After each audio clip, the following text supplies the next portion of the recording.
The morning light filtering through the shutters brings no warmth, only the cruel reminder that another day of hunger has begun. You are Marguerite, a 30-year-old woman in the village of Saint-Étienne during the winter of 1315, and the world around you is slowly dying. The Great Famine has gripped Europe for months now, turning once prosperous communities into desperate collections of hollow-eyed survivors. Today, like every day for the past 4 months, you will wake to the gnawing emptiness in your belly and the impossible task of keeping your family alive when there is simply nothing left to eat. If you enjoy calm history like this, you can also listen on Spotify or explore history audiobooks on Audible. Both are linked in the description for you. Your eyes open to the familiar sensation of cold, seeping through every crack in the cottage walls. The straw beneath you provides little cushioning against the hard-packed earth floor, and your thin woolen blanket offers scant protection against the bitter December air. Beside you, your husband Henri's breathing comes in shallow, laboured puffs. His once strong frame has withered to skin and bone. His ribs, now visible through the threadbare shirt he hasn't removed in weeks. The luxury of changing clothes belongs to a world that feels impossibly distant now, a time when soap existed and when people had the strength to heat water for washing. The silence in the cottage tells you everything you need to know about the day ahead. No crackling fire greets your awakening because there is no wood left to burn. The small pile of kindling you've been hoarding sits in the corner like a precious treasure, reserved for only the most desperate moments when the cold threatens to claim another life. You've already burned the wooden bowls, the extra stool, and even the handle of your late father's axe. The furniture that once made this place a home has been transformed into brief moments of warmth, leaving behind only the bare essentials needed for survival. Your stomach clenches with the familiar pain that has become your constant companion. The sensation goes beyond simple hunger now. It's a deep, aching void that seems to consume you from within, a relentless reminder that your body is slowly devouring itself to stay alive. The last real meal you remember eating was in early September, before the endless rains destroyed what remained of the harvest. Since then, you've survived on a rotating collection of increasingly desperate substitutes for food. The daily ritual begins as you force yourself to sit up, fighting against the weakness that makes every movement feel like pushing through thick mud. Your muscles have no strength left to give, powered now only by the fierce determination to see your children live another day. Standing requires careful planning, a gradual process of shifting weight and finding balance as your body protests against the demands you place upon it. The dizziness that accompanies every change in position has become so routine that you barely notice it anymore.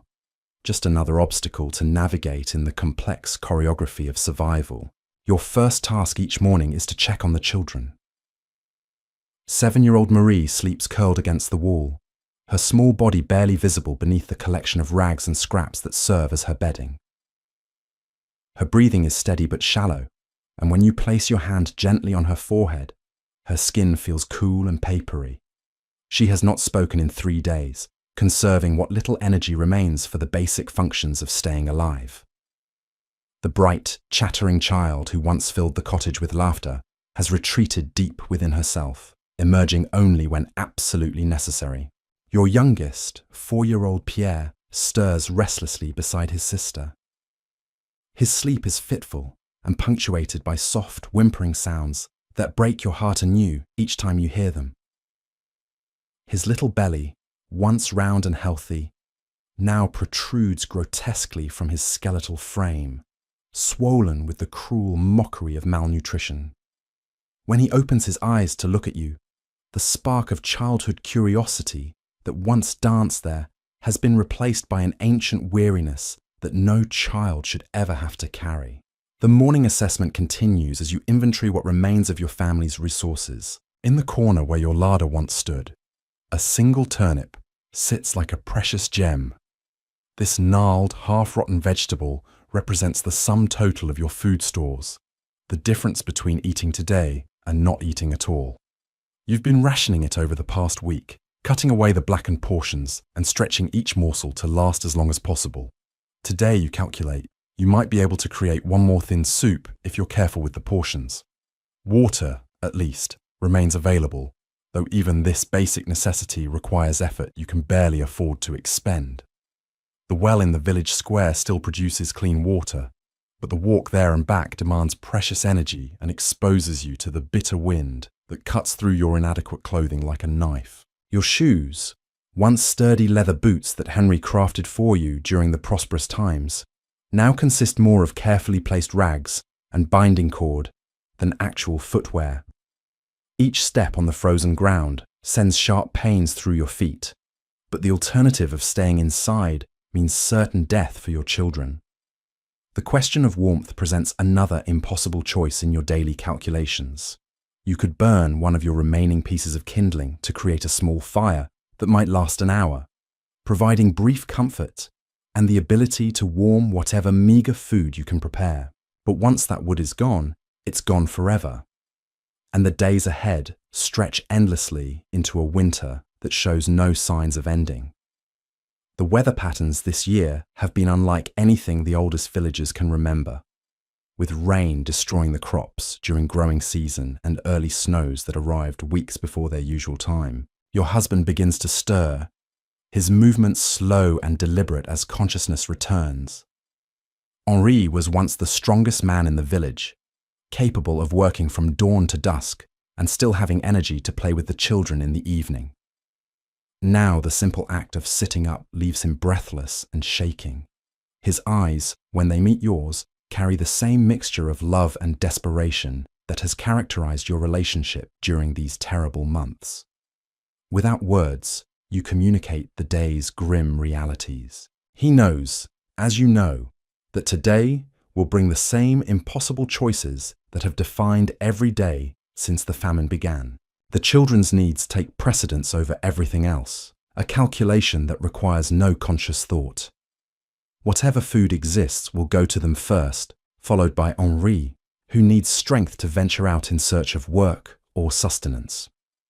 You will eat last, if at all, accepting hunger as the price of keeping your family alive. This hierarchy of survival has become so natural that you no longer question it, just as you no longer question the wisdom of boiling tree bark to create something that resembles soup, or the necessity of eating grass when no other options remain. Outside your cottage, the sounds of the village tell their own story of desperation. The normal bustle of morning activity has been replaced by an eerie quiet, broken only by occasional coughing fits, or the sound of someone splitting what little wood they might have found. The laughter of children at play has vanished completely, replaced by the subdued voices of parents trying to comfort little ones who don't understand why their stomachs hurt, or why Mama and Papa look so worried all the time. Even the animals have fallen silent, those few that haven't already been slaughtered and eaten in the early weeks of the famine. The village priest still rings the bell for morning prayers, though the congregation that gathers has dwindled to a handful of the most devout or most desperate. Father Guillaume himself has grown gaunt, his once round face now drawn and hollow, though he continues to offer what comfort he can to his suffering parishioners. His sermons have taken on a different character in recent weeks, focusing less on abstract theological concepts and more on practical guidance for enduring hardship with dignity and faith. He speaks often of Job's trials, drawing parallels between biblical suffering and the very real anguish that grips every household in the village. The social structures that once governed village life have begun to break down under the pressure of survival. Neighbours who once shared tools and helped with harvests now eye each other with suspicion, wondering what hidden stores of food might exist behind closed doors. Accusations of hoarding have led to bitter disputes between families who lived in harmony for generations. The bonds of community that held the village together during good times have proven fragile when tested by genuine desperation. Yet even in this darkness, small acts of kindness continue to emerge. Yesterday, old widow Agnes appeared at your door with a handful of acorns she had gathered from the forest floor. The bitter nuts require extensive boiling to become even marginally edible, but they represent calories that might keep your children alive for another day. She asked for nothing in return, understanding that you have nothing to give, and the simple gesture brought tears to your eyes for the first time in weeks. Such moments of grace remind you that humanity persists, even when everything else seems lost. The morning routine continues with the careful rationing of water for washing. A small basin serves multiple purposes, first for drinking, then for the minimal cleaning that hygiene demands, and finally for soaking the last scraps of the turnip to extract every possible bit of nutrition. Nothing can be wasted when waste means death, and every drop of water must serve its maximum purpose before being discarded. Even the dirty water will eventually be used to dampen the earth floor, reducing the dust that aggravates the persistent coughs that have developed in the absence of proper nutrition. As you prepare to face another day of impossible choices, the weight of responsibility settles on your shoulders like a familiar burden. Today, you will need to decide whether to venture into the forest searching for anything edible, knowing that others have already stripped the area bare of obvious food sources. You will need to determine how much of your remaining turnip to use now versus saving for tomorrow, gambling with your family's immediate hunger against the uncertainty of future meals. You will need to choose between burning precious fuel for warmth or saving it for cooking, between exposing yourself to the dangerous cold or remaining inside while your children grow weaker. The sun climbs higher in the winter sky, offering the promise of light but no warmth to speak of. Another day of the Great Famine has begun, and you are Marguerite, a medieval woman facing the ancient human struggle against starvation with nothing but determination, love for your family, and the desperate hope that somehow, against all odds, you will find a way to survive until spring arrives to break winter's deadly grip on the land. The reality of your situation crystallizes as you begin the morning's first, impossible decision.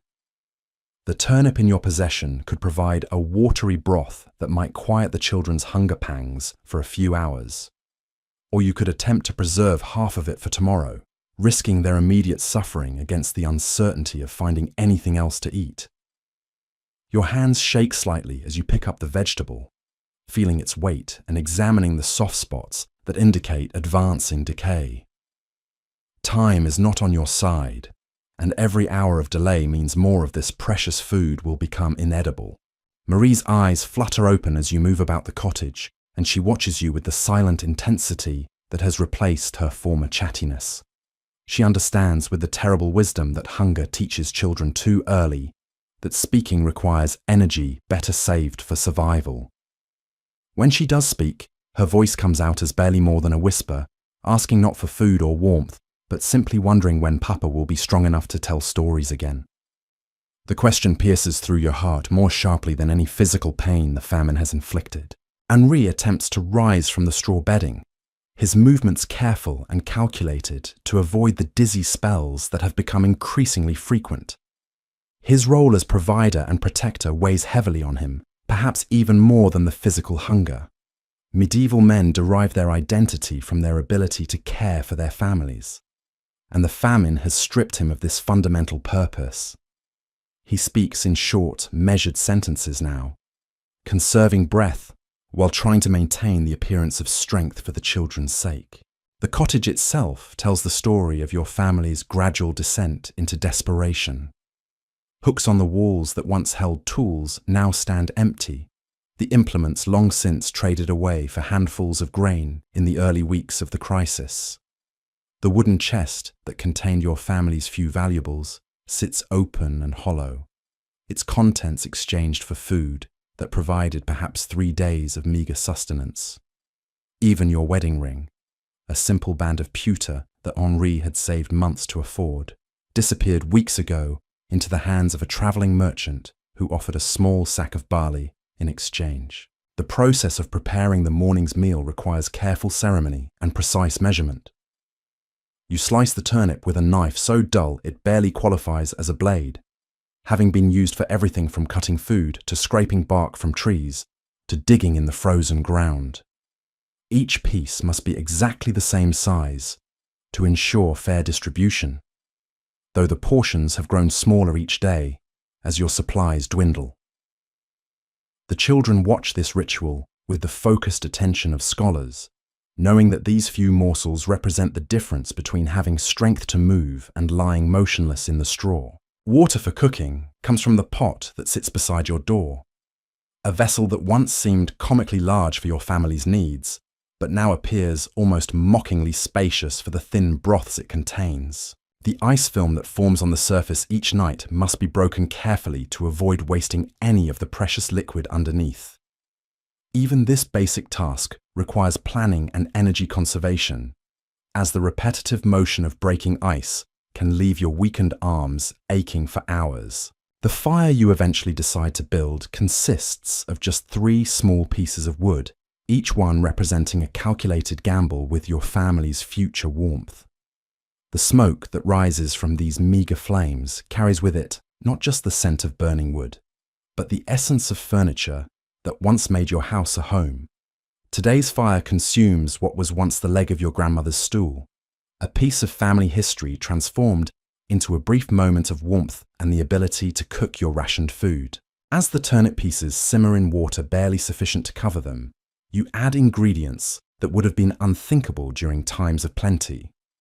Tree bark, carefully stripped and boiled to remove the most bitter compounds, provides bulk, if not nutrition.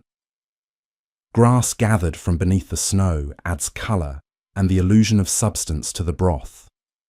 A few precious grains of salt, hoarded from better times, help mask the unpalatable flavours of desperation that characterise your current diet. Pierre awakens with the soft whimpering that has replaced his former cheerful morning chatter.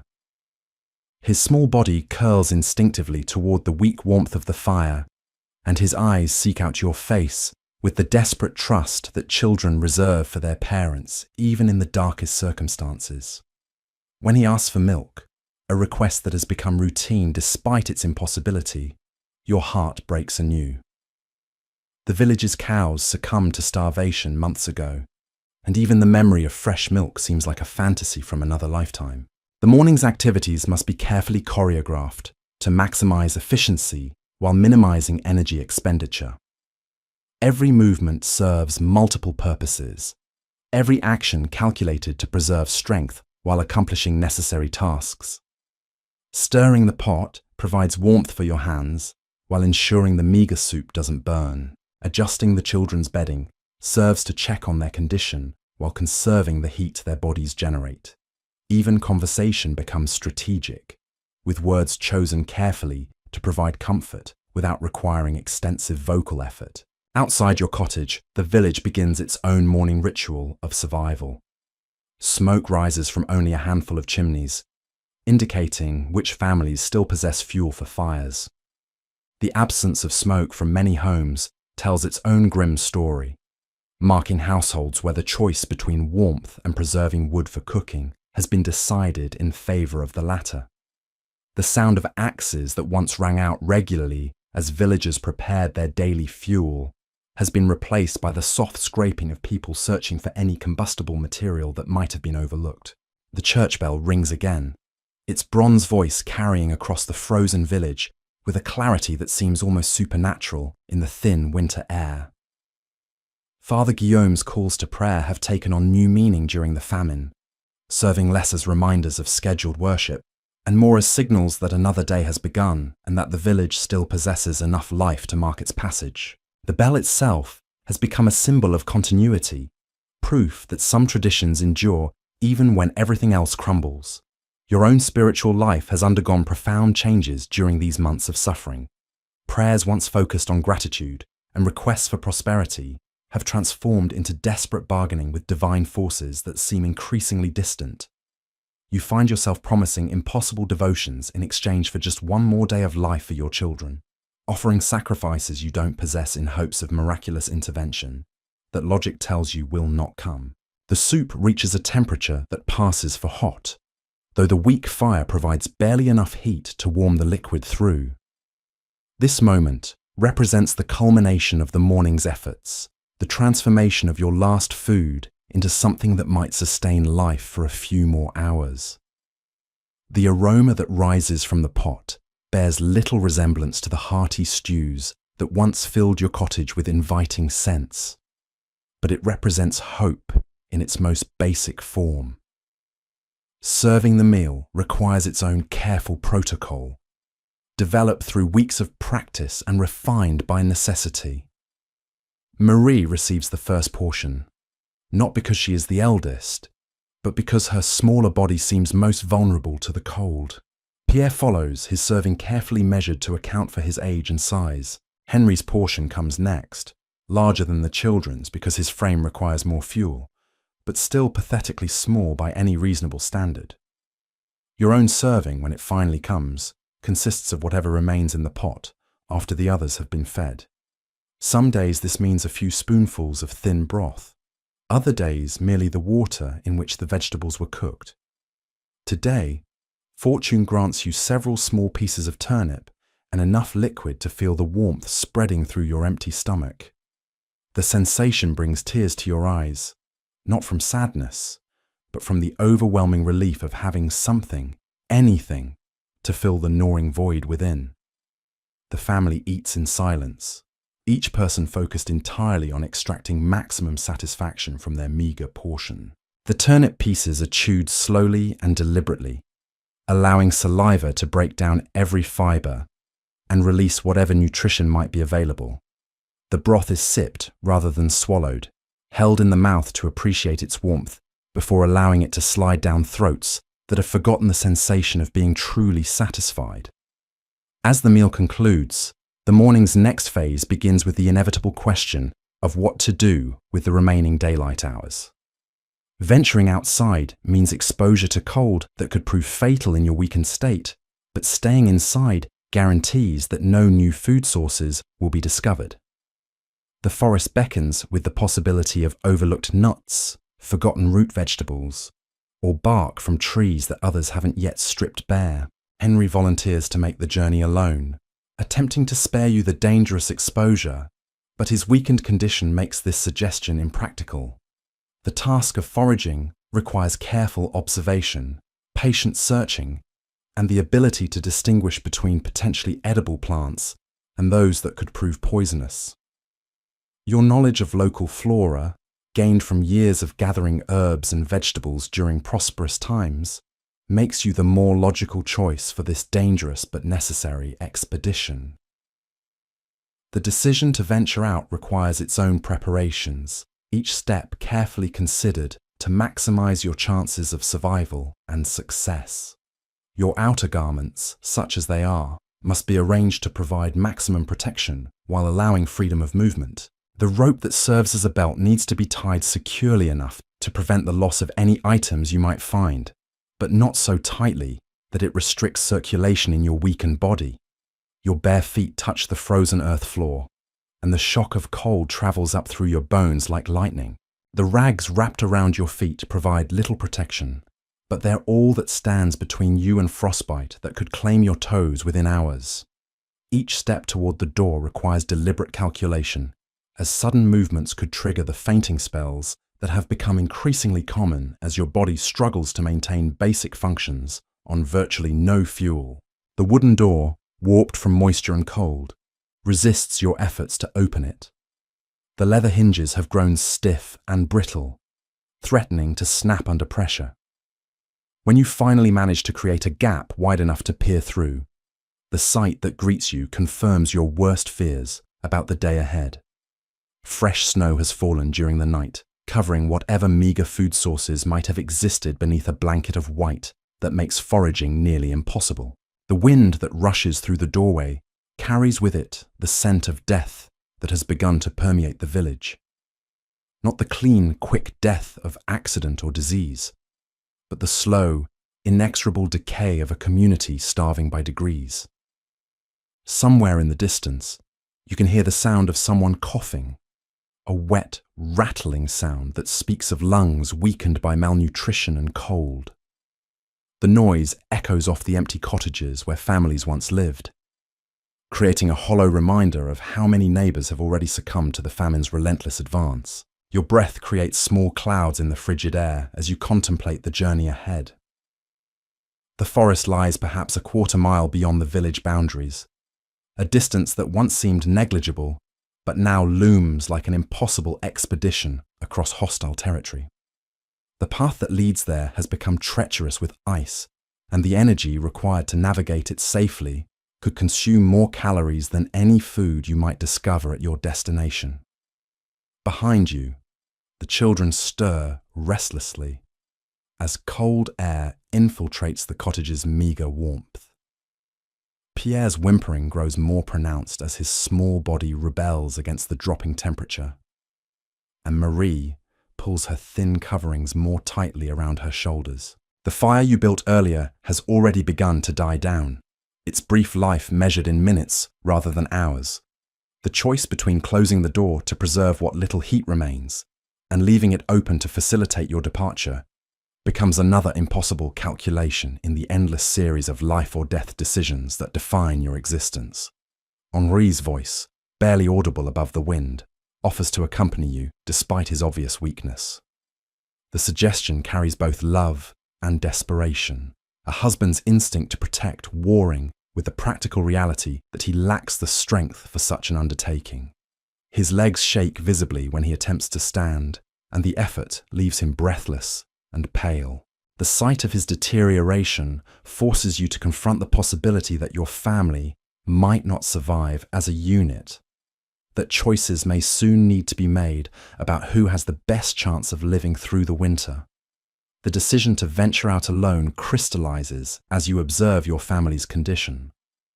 Henri's strength must be preserved for tasks that require less physical exertion but equal importance, such as maintaining the fire and watching over the children during your absence. The risk of leaving them unattended pales in comparison to the certainty that without new food sources, today might be their last day of consciousness before the final slide into starvation's embrace. Your preparation for departure consists of gathering items that might prove useful during the foraging expedition. A small sack, woven from scraps of cloth and barely larger than your fist, could hold whatever treasures you might discover. The dull knife serves multiple purposes, from digging in frozen ground to cutting bark from trees to defending against the desperate animals that might compete with you for whatever edible materials remain in the forest. A length of rope, salvage from better times, could help you reach higher branches or secure yourself if weakness threatens to topple you into the snow. The psychological preparation proves even more challenging than the physical arrangements. Leaving your family means accepting the possibility that you might not return, that your weakened body could succumb to cold or exhaustion somewhere in the woods, leaving them to face their final hours alone.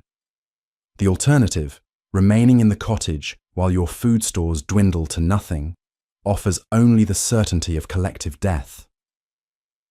The choice between probable failure and guaranteed doom drives you forward despite every instinct screaming for you to stay close to your loved ones. The first steps outside feel like walking into an Arctic wasteland designed specifically to test human endurance. The snow crunches beneath your wrapped feet with a sound that seems impossibly loud in the morning stillness. Each footfall sends sharp pains through your legs as muscles weakened by months of malnutrition struggle to support even your drastically reduced body weight. The wind cuts through your inadequate clothing with surgical precision, finding every gap in your defenses and exploiting them mercilessly. The village around you presents a tableau of abandonment and despair that would have been unimaginable just months ago. Cottages that once bustled with family life now stand empty, their doors hanging open to reveal interiors stripped of anything that could be burned or eaten. Gardens that produced abundant vegetables during the growing season have been dug up repeatedly by desperate hands searching for overlooked roots or tubers, leaving behind only churned earth frozen into hostile ridges and valleys. The well in the village centre, once a gathering place where neighbours exchanged news and gossip, now serves as a stark reminder of how dramatically social interactions have changed. The wooden bucket that hangs from its rope appears to be the only thing in the village that hasn't been repurposed for survival. Even the stones that line the well's interior have been examined for any moss or lichen that might provide sustenance, leaving behind surfaces scoured clean by fingernails desperate enough to scrape nutrition from rock itself. Your progress through the village reveals other signs of the community's dissolution. The blacksmith's forge sits cold and empty, its tools long since traded away for food that provided perhaps a week's sustenance. The mill that once processed grain for the entire region has become a hollow shell, its great wheel frozen in place and its stones silent for the first time in living memory. Even the church, traditionally a sanctuary that remained inviolate during times of trouble, shows signs of desperate scavenging, with brass fittings and wooden decorations mysteriously absent from their usual places. The few villagers who remain move through this devastated landscape like ghosts, their movements slow and deliberate as they conserve energy for only the most essential tasks. When your paths cross with Widow Bertrade, neither of you speaks. Communication reduced to brief nods that acknowledge shared suffering without wasting precious breath on words. Her eyes, once bright with intelligence and humour, now hold only the hollow stare of someone who has seen too much death and expects to join it soon. The boundary between village and forest arrives sooner than expected, marked not by any formal barrier, but by the gradual transition from human devastation to natural dormancy. The trees ahead offer the promise of resources yet unexplored, though logic tells you that others have already combed these woods thoroughly in their own desperate searches for sustenance. Still, the possibility that something might have been overlooked, that fortune might grant you the miracle of discovering food where others found none, provides the motivation necessary to continue forward despite your body's protests. The forest floor beneath the snow tells its own story of desperate human activity. The ground has been disturbed repeatedly by people digging for roots, scraping away layers of earth in search of anything that might prove edible. Bark has been stripped from trees in irregular patches, creating wounds in the wood that weep sap frozen into amber tears. Even the smallest saplings show signs of having been examined and tested, their tender shoots harvested by hands willing to try anything that might provide nutrition. Your search pattern follows a methodical approach developed through previous expeditions, starting with areas closest to the village boundary and working systematically deeper into the woods.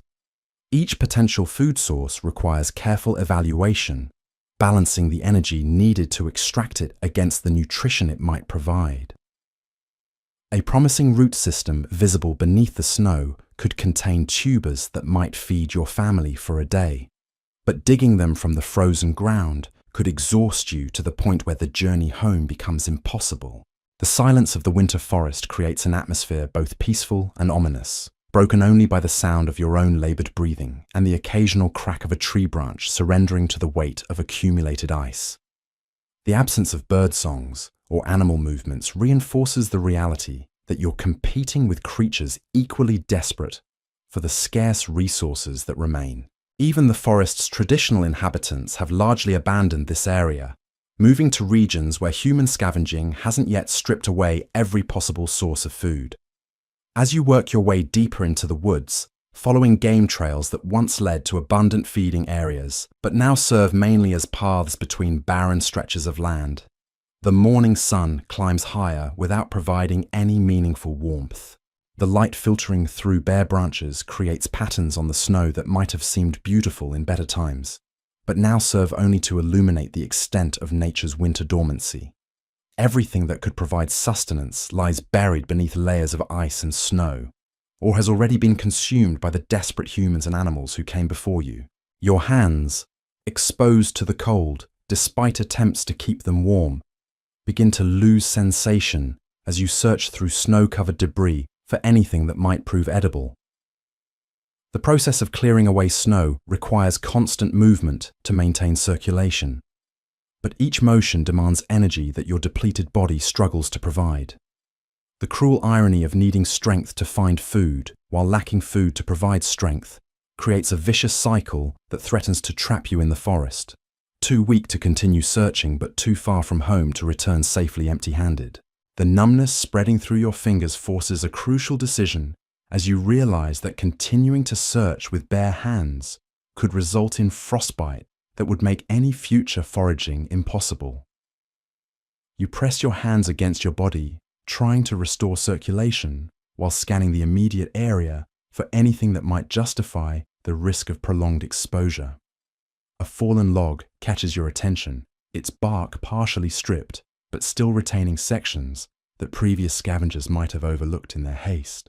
Approaching the log requires careful navigation through snow that reaches nearly to your knees, each step sinking deeper than anticipated and requiring enormous effort to extract your wrapped feet.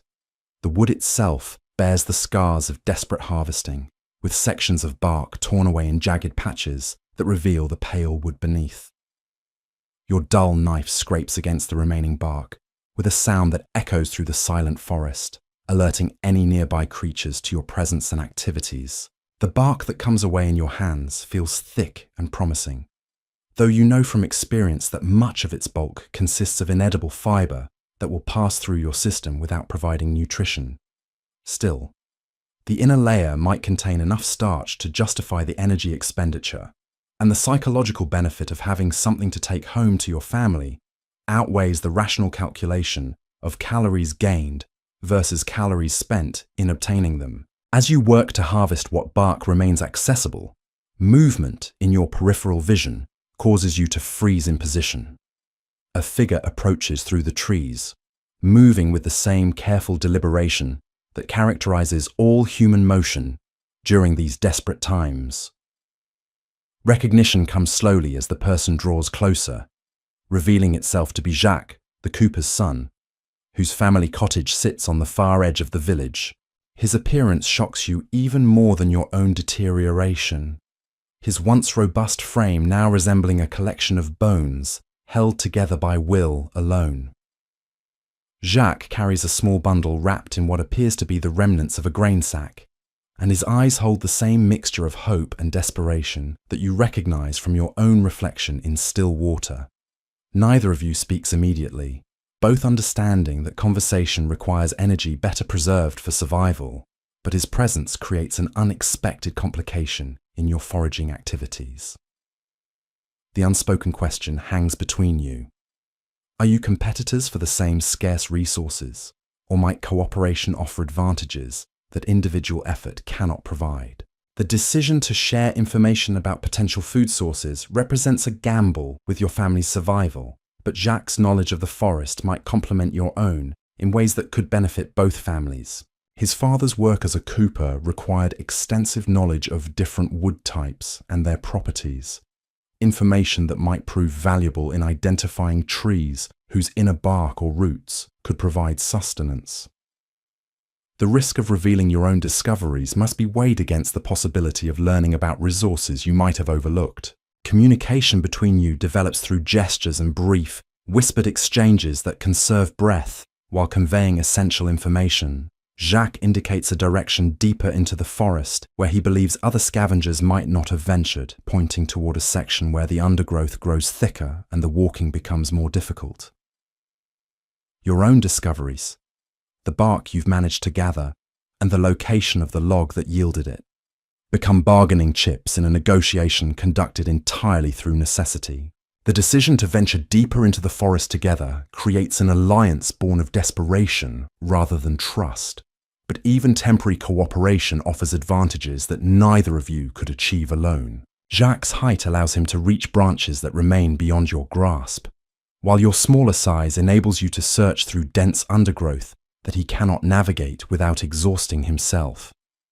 The combination of your different capabilities might unlock resources that would remain inaccessible to either of you working independently. The path Jacques leads you along winds through increasingly difficult terrain, where snowdrifts have accumulated to depths that sometimes reach your waist. Progress becomes a matter of breaking trail through obstacles that demand careful navigation and constant attention to avoid becoming trapped in hidden depressions or unstable footing. The energy expenditure required for this journey begins to exceed what your weakened body can sustain. But the possibility of finding untouched food sources drives you forward despite growing exhaustion. A cluster of oak trees ahead offers the promise of acorns that might have escaped detection by previous foragers, their nuts potentially buried beneath snow in quantities that could provide substantial nutrition if properly processed. The bitter tannins that make raw acorns inedible can be leached out through repeated boiling, transforming them into a starchy paste that could sustain your families for days. The investment of time and fuel required for this processing seems worthwhile if enough acorns can be located to justify the effort. Searching beneath the snow around the oak trees reveals signs that others have indeed preceded you in this quest, but their efforts appear to have been hasty and incomplete. Scattered shells and partially buried nuts suggest that previous scavengers worked quickly, possibly driven away by cold or competing demands on their time. Your more methodical approach, despite the energy it requires, begins to yield results as you uncover acorns that earlier searchers missed in their haste. Jacques works systematically through the snow on the opposite side of the grove, his movements creating a rhythm that coordinates with your own efforts to maximize the area covered while minimizing wasted motion.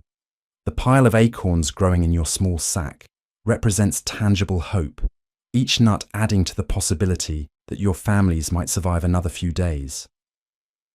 The work itself provides a temporary distraction from the constant awareness of hunger and cold, focusing your attention on the immediate task rather than the broader implications of your situation. The discovery of a partially collapsed animal burrow beneath one of the larger trees raises the possibility of finding cached food stores that squirrels or other creatures might have abandoned when they fled the area or succumbed to the harsh conditions. Excavating the burrow requires careful digging with your hands and the dull knife, working to enlarge the opening without causing the entire structure to cave in and potentially bury whatever treasures it might contain. Your efforts are rewarded with the discovery of a small cache of nuts and seeds that represent a significant addition to your growing collection of potential food. The mixture includes not only acorns, but also hazelnuts and what appear to be maple seeds, each type requiring different processing techniques, but all offering nutrition that could extend your family's survival. The psychological impact of this success provides energy that seems to come from somewhere beyond your physical reserves, renewing your determination to continue the search despite mounting exhaustion. Jacques' excitement at your discovery manifests in increased efficiency as he expands his own search pattern to look for additional burrows or cache sites. His knowledge of animal behavior, gained through years of hunting during more prosperous times, guides his efforts toward locations where creatures typically store food for winter consumption. The partnership that began as a desperate alliance starts to feel more like genuine cooperation as shared success builds momentum for continued effort. The morning advances toward midday as you work through the grove, and the weak winter sun begins its early descent toward afternoon shadows that will bring even colder temperatures. The question of when to begin the journey home becomes increasingly urgent as your energy reserves approach dangerous depletion. The weight of the food you've gathered, while precious, also represents additional burden that your weakened body must carry across difficult terrain during the return trip. The decision to conclude your foraging expedition comes when Jacques stumbles and falls while attempting to reach a promising cluster of branches, his legs simply giving out beneath him without warning. The incident serves as a stark reminder of how close both of you are operating to the absolute limits of physical endurance. Helping him regain his footing requires effort that leaves you both shaking and breathless, highlighting the precarious nature of your situation and the danger of pushing too far beyond sustainable limits.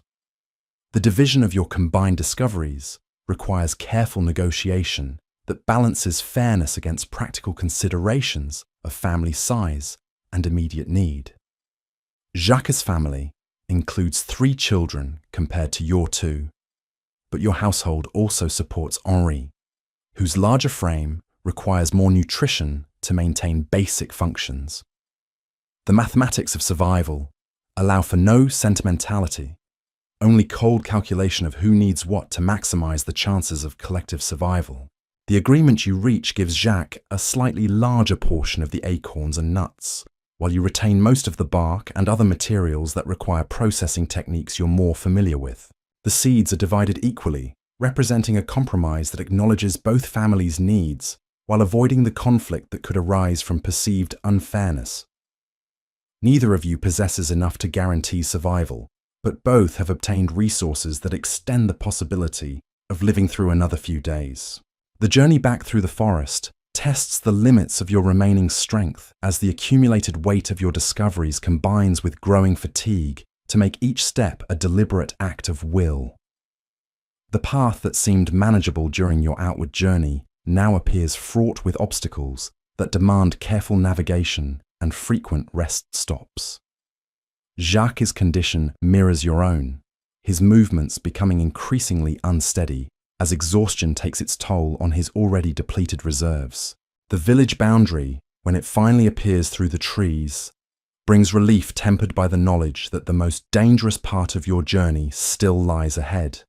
The walk back to your cottage requires crossing open ground, where wind exposure could trigger collapse or disorientation that might prove fatal within sight of safety. The irony of surviving the forest expedition only to succumb to cold during the final approach to home represents the kind of cruel twist that has characterized every aspect of life during the famine. Jacques' path diverges from yours as you approach the village proper, leading toward his family's cottage on the opposite side of the settlement. Your parting consists of brief nods that acknowledge both the success of your cooperation and the uncertainty of whether either of you will survive long enough for future collaboration. The resources you've gathered represent hope, but both of you understand that hope itself consumes energy that weakened bodies can ill afford to waste. The sight of your own cottage ahead triggers an emotional response that threatens to overwhelm your carefully maintained composure. Smoke rising from the chimney indicates that Henry has managed to keep the fire alive during your absence, an achievement that required both skill and the sacrifice of precious fuel. The knowledge that warmth and your children await inside provides the motivation necessary to cover the final distance, despite legs that shake with each step and lungs that burn with the effort of breathing cold air.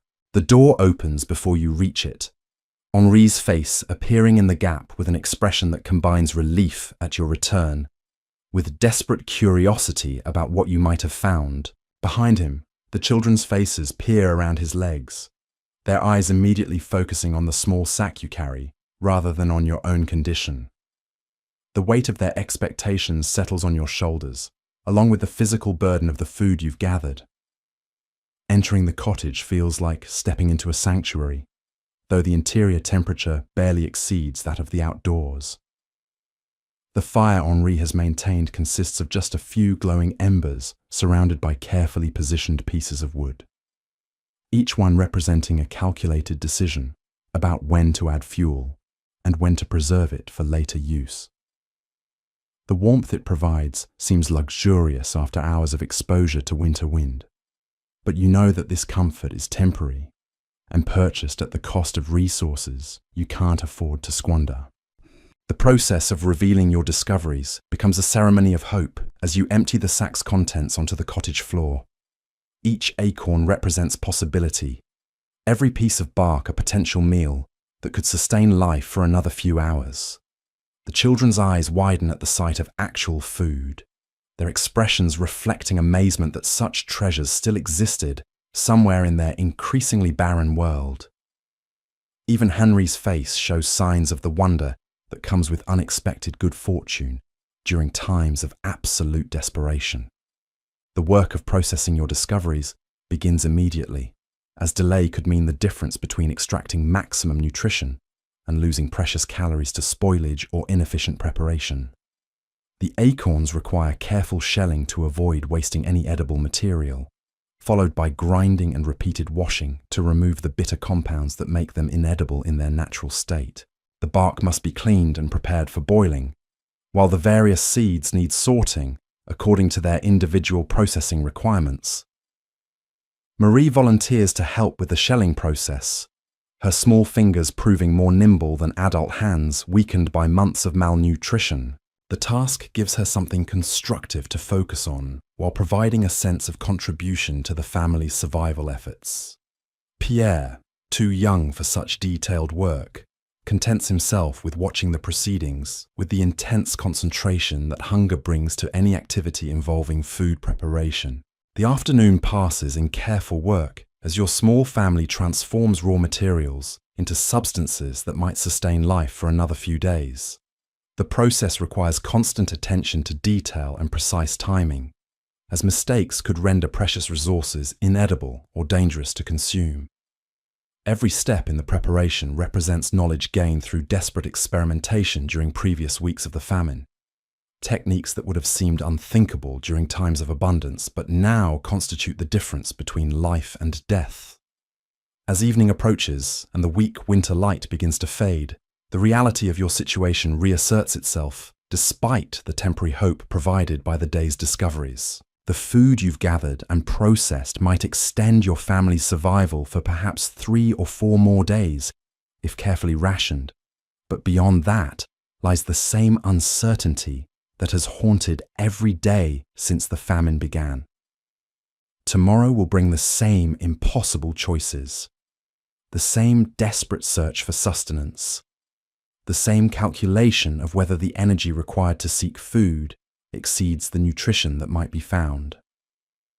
The knowledge that Jacques and his family face identical challenges provides little comfort, though it does reinforce the reality that your suffering is shared by an entire community, rather than being unique to your household. Somewhere across the village, other families are conducting their own careful rationing of whatever resources they've managed to obtain, each one hoping that their preparations will prove sufficient to carry them through another night and into whatever possibilities tomorrow might bring. Henri adds another small piece of wood to the fire as darkness settles over the village, the flames casting dancing shadows on the cottage walls that once seemed cheerful but now serve mainly to highlight the emptiness of spaces where furniture and belongings used to create a sense of home. The warmth from this modest blaze will need to last through the night, providing comfort during the hours when cold becomes most dangerous to bodies operating on minimal nutrition and failing reserves of strength. The evening meal consists of a thin soup made from the day's gatherings, supplemented with careful portions of the processed acorns and bark. The taste bears little resemblance to food as it existed during prosperous times, but the sensation of having something warm in your stomach creates an illusion of satisfaction that your mind embraces despite your body's continued protests of hunger. Each spoonful represents a small victory against starvation, a temporary reprieve from the gnawing emptiness that has become your constant companion. As your family settles into their bedding for another night of fitful sleep, punctuated by hunger pangs and cold, the sounds of the village around you tell their own story of collective endurance. Somewhere in the distance, a child cries briefly before being comforted into silence, while closer by, the sound of coughing echoes from a neighbouring cottage where another family struggles with the respiratory problems that malnutrition brings. These nocturnal sounds create a symphony of suffering that serves as a constant reminder of how many people share your desperate circumstances. The darkness outside seems more complete than usual, as if winter itself has intensified its assault on the village and its inhabitants. Stars visible through cracks in the shutters appear cold and distant, offering no comfort or guidance for the challenges that tomorrow will inevitably bring. The night stretches ahead like an obstacle course that must be navigated carefully, each hour presenting its own threats to families whose reserves of strength have been pushed beyond all reasonable limits by months of systematic starvation. Your own thoughts turn to calculations that have become routine during these desperate weeks, mental arithmetic that weighs the energy content of tomorrow's food against the calories required for basic survival functions. The mathematics of starvation allow for no optimism, only careful assessment of how long current resources might last, and what additional sources might be found before they run out completely.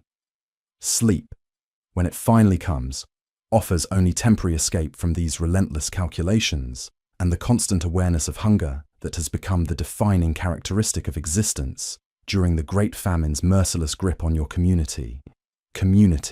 Your sleep comes in fragments, broken by the persistent ache in your empty stomach and the cold that seeps through every layer of covering you possess. Each time consciousness returns, the reality of your situation crashes over you like icy water, forcing you to confront another hour of existence balanced on the knife's edge between life and death. The straw beneath your body has compressed into a hard mat that provides no cushioning against the frozen ground, and every position becomes uncomfortable within minutes of settling into it. Henri's breathing beside you has developed a concerning rattle that speaks of lungs struggling to function without adequate nutrition to support their basic operations. His body generates so little heat that lying next to him feels almost like sharing your bedding with a corpse, though the occasional shiver that runs through his frame confirms that life still flickers within his skeletal frame. The sound of his labored respiration mingles with similar noises from the children, creating a chorus of respiratory distress that highlights how seriously malnutrition has compromised your family's most basic physiological functions. Marie stirs restlessly throughout the night, her small body unable to find comfort on the inadequate bedding. When she shifts position, you can feel the sharp angles of her shoulder blades and hip bones through the thin fabric of her clothing, reminder that her body has consumed its own muscle and fat reserves in the desperate attempt to maintain life. Her sleep is punctuated by soft, whimpering sounds that suggest dreams filled with food or memories of better times, though she never fully awakens to voice whatever thoughts might be troubling her unconscious mind. Pierre's sleep proves even more disturbed, with frequent episodes of crying that force you to choose between comforting him and preserving the warmth generated by remaining still beneath your coverings. Each time you reach out to soothe him, the cold air attacks your exposed arm with vicious intensity, but the sound of his distress proves impossible to ignore. His small body feels fevered despite the frigid air, a concerning development that could indicate the beginning of illness that your family lacks any resources to treat. The fire dies to glowing embers sometime during the deepest part of night, and the temperature inside the cottage drops to levels that make continued sleep increasingly difficult. Your breath becomes visible in small puffs of vapor that dissipate quickly in the still air, while frost begins forming on the inside surfaces of the shutters, despite the minimal protection they provide against the winter's assault. The decision of whether to add more wood to revive the fire presents another impossible choice between immediate comfort and preserving fuel for tomorrow's critical needs. When morning light finally begins filtering through the cracks around your door, the grey illumination reveals a cottage transformed by overnight frost into something resembling a cave carved from ice. The water in your cooking pot has frozen solid, creating another obstacle that must be overcome before any food preparation can begin. Even the pile of processed acorns and bark from yesterday's foraging expedition shows signs of frost damage that could affect both their palatability and nutritional value.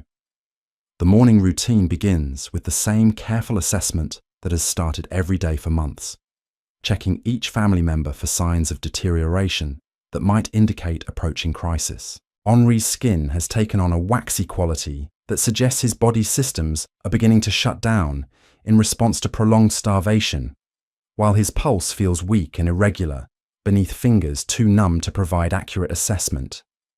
The children show their own concerning symptoms, with Marie's lips displaying a blue tinge that indicates poor circulation, and Pierre's breathing becoming increasingly shallow and rapid.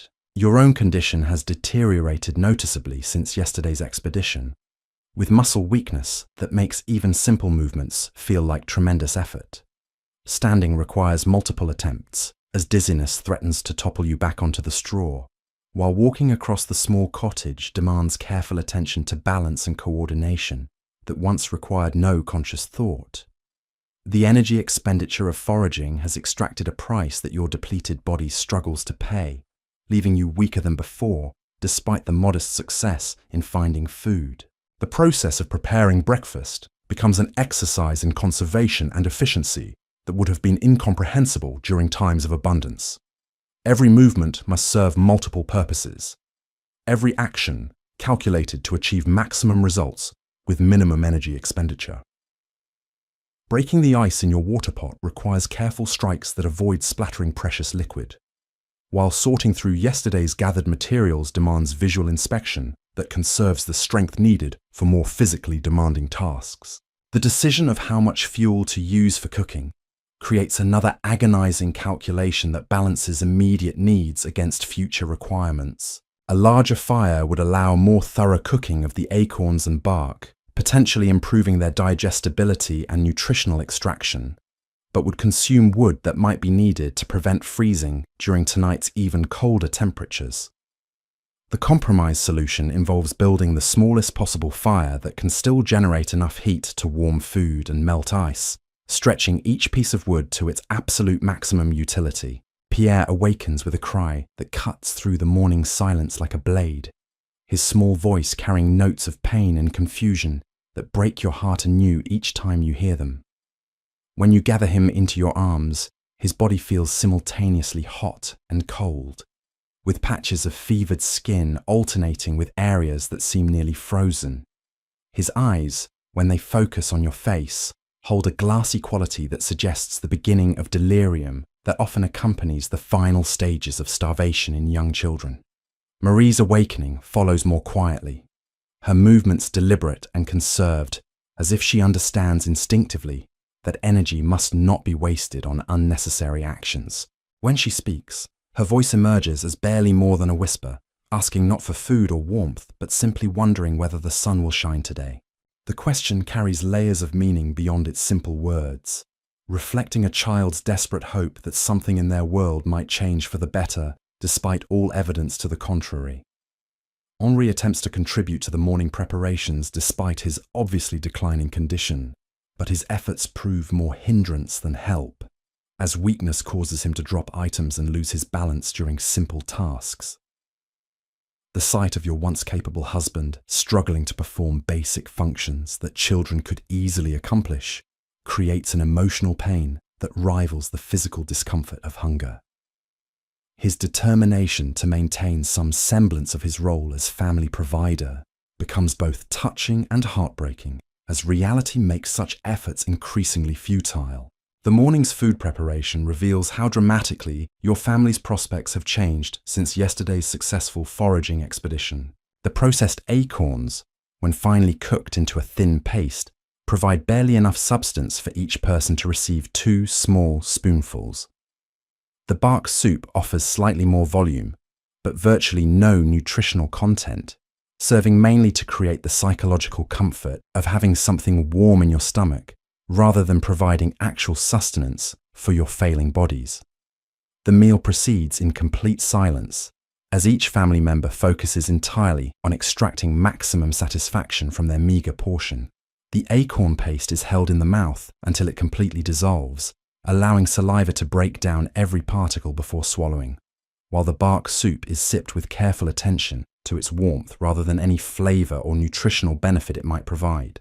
These eating habits, developed through weeks of desperate conservation, have become ritualistic behaviors that provide psychological comfort even when physical satisfaction remains impossible. Outside your cottage, the village begins another day of collective struggle against starvation and cold. The absence of smoke from many chimneys tells the story of families who no longer possess fuel for fires, while the few thin wisps that do rise into the morning air indicate households that face the same impossible choices between warmth and conservation that define your own existence. The normal sounds of village life have been replaced by an ominous quiet, broken only by occasional coughing or the distant sound of someone chopping wood with movements too weak to create the sharp, clean strikes that characterize such work during healthier times. The church bell rings with its familiar bronze voice, though the sound now serves more as a daily miracle that the village still possesses enough life to mark time's passage than as a call to traditional worship. Father Guillaume's persistence in maintaining this routine provides one of the few constants in a world where everything else has been stripped away by the famine's relentless advance. The bell itself has become a symbol of endurance, proof that some traditions survive even when the community that created them teeters on the edge of extinction. Your spiritual life during these dark months has undergone transformations that would have been unimaginable during times of prosperity. Prayers once focused on gratitude for abundance have become desperate negotiations with divine forces that seem increasingly distant from human suffering. You find yourself bargaining with God, using promises you lack the ability to fulfill, offering devotions that require strength you no longer possess, in exchange for miracles that rational thought tells you will never come. The morning's critical decision involves determining whether anyone in your family possesses sufficient strength to venture out in search of additional food sources. Yesterday's expedition extracted such a severe toll on your physical reserves that attempting another foraging trip might prove fatal. Yet remaining in the cottage guarantees that your current meagre supplies will run out within days. Henri's condition clearly eliminates him from consideration, while the children lack both the knowledge and physical capability to survive exposure to the winter conditions outside. The responsibility falls to you by default, though honest assessment of your current state suggests that even a short journey might exceed your body's capacity to endure. Your legs shake when you attempt to stand, requiring support from the cottage wall to maintain balance, while your vision occasionally blurs in ways that indicate dangerous drops in blood sugar levels. The dizziness that accompanies any change in position has intensified since yesterday, suggesting that your body's ability to regulate basic functions continues to deteriorate with each passing day. The decision to attempt another expedition crystallizes as you observe Pierre's worsening condition and realize that desperate action offers the only alternative to watching your youngest child slip away during the coming night. His fevered state could indicate the onset of illness that might prove fatal within hours, or it might simply reflect his small body's final attempt to extract energy from tissues and organs that have already been depleted beyond sustainable levels. Either possibility demands that you find additional nutrition immediately, regardless of the personal cost such efforts might exact. Preparation for departure requires even more careful planning than yesterday's expedition, as your weakened condition makes every aspect of the journey more dangerous. The rags wrapped around your feet need additional reinforcement to prevent frostbite that could cripple you permanently, while your outer garments must be arranged to provide maximum protection without restricting movement or circulation. The small knife and gathering sack represent the sum total of tools available for what might be your final attempt to find food for your dying family. The psychological preparation proves even more challenging than the physical arrangements, as leaving your cottage might mean never seeing your children alive again. Pierre's condition suggests that he could slip into unconsciousness during your absence, while Marie's strength appears to be failing at an accelerating rate that makes every hour precious. The possibility that you might return to find your family dead creates an emotional burden that threatens to paralyze your decision-making process entirely. Henri's farewell consists of a weak squeeze of your hand and words too soft to hear clearly, though the love and desperation in his eyes communicate everything that needs to be said. His acceptance of your decision to leave reflects both trust in your judgment and recognition that no alternatives exist, that staying together to die offers no advantages over the slim possibility that foraging might yield enough food to extend life for a few more days. The weight of his faith in your abilities adds pressure to an already impossible situation. The morning air outside hits your face like a physical assault, cold so intense that your first breath causes immediate pain in your lungs and throat. The temperature has dropped even further during the night, creating conditions that make survival outdoors questionable for someone in your debilitated state.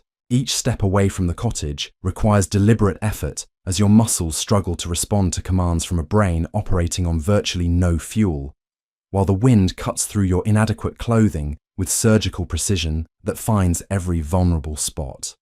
The village around you presents an even more desolate appearance than yesterday, with additional cottages now standing empty and several doors hanging open to reveal interiors that have been completely stripped of anything useful. The well in the village centre shows signs of recent activity, with footprints in the snow indicating that other survivors continue their own desperate searches for sustenance, though the tracks appear fewer and more scattered than in previous days. The gradual reduction in signs of human activity tells its own story about how rapidly the village population is declining. Your progress toward the forest follows a different route than yesterday's expedition, partly to avoid areas already thoroughly searched, and partly because your weakened condition makes the direct path seem impossibly challenging. The longer route requires more energy expenditure, but offers the possibility of discovering resources that previous searchers might have overlooked, though logic suggests that every square foot of accessible ground has been examined multiple times by increasingly desperate villagers. The boundary between village and forest arrives after what feels like hours of walking, but probably represents less than 30 minutes of actual travel time. Your perception of distance and duration has become distorted by the enormous effort required for each step, creating the illusion that simple journeys have become epic expeditions across hostile territory. The trees ahead offer both promise and threat, representing possible sources of food, while simultaneously creating an environment where your weakened body could easily succumb to exposure or exhaustion. The forest floor shows even more evidence of human disturbance than yesterday, with snow churned and displaced by countless desperate hands searching for anything that might provide nutrition. Trees bear scars from bark harvesting that extends higher up their trunks than yesterday, indicating that people are taking increasingly dangerous risks to reach potential food sources. The systematic destruction of the forest's resources suggests that the area can no longer support even the reduced population that remains in the village. Your search pattern must be modified to account for your dramatically reduced physical capabilities, focusing on areas that require minimal digging or climbing, while still offering the possibility of overlooked resources. The methodical approach that proved successful yesterday now demands more energy than you can safely expend, forcing you to make rapid assessments of potential food sources rather than conducting thorough investigations that might yield better results, but could also result in collapse far from home. The discovery of animal tracks in the snow raises the possibility that wildlife might still exist in the deeper parts of the forest, though your weak condition makes pursuing such mobile food sources completely impractical.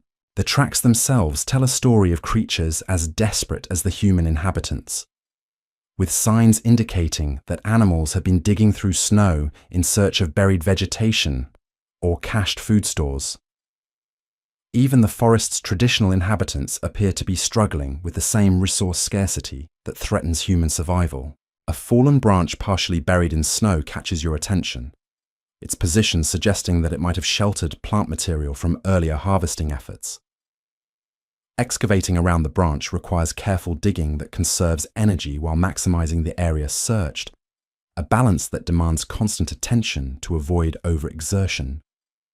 The work itself provides temporary distraction from the gnawing hunger and growing weakness, focusing your mind on immediate tasks rather than the broader implications of your family's deteriorating situation. Your efforts are rewarded with the discovery of several mushrooms growing beneath the fallen wood, their pale caps and stems offering the promise of nutrition that could make the difference between life and death for your children. The species appears to be one you recognize as edible, though the poor light and your own failing vision make positive identification challenging. The risk of consuming poisonous mushrooms must be weighed against the certainty that your family will die without additional food sources, a calculation that leaves little room for caution. The mushrooms represent a significant find despite their small size, as fungi can provide proteins and nutrients that plant materials alone cannot supply.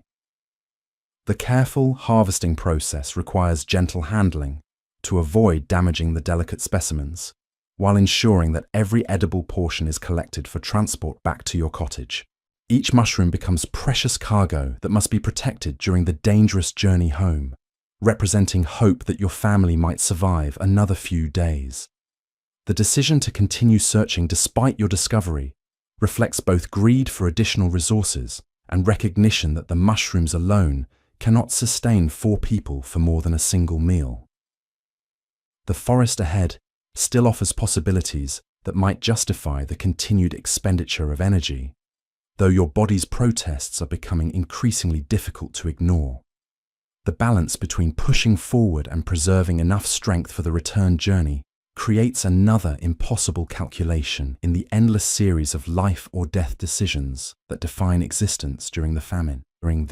A cluster of birch trees ahead offers the promise of bark that might be more palatable than the oak bark you harvested yesterday, as birch contains natural sugars that could provide both energy and improve flavor to the bitter soups that have become your family's primary sustenance.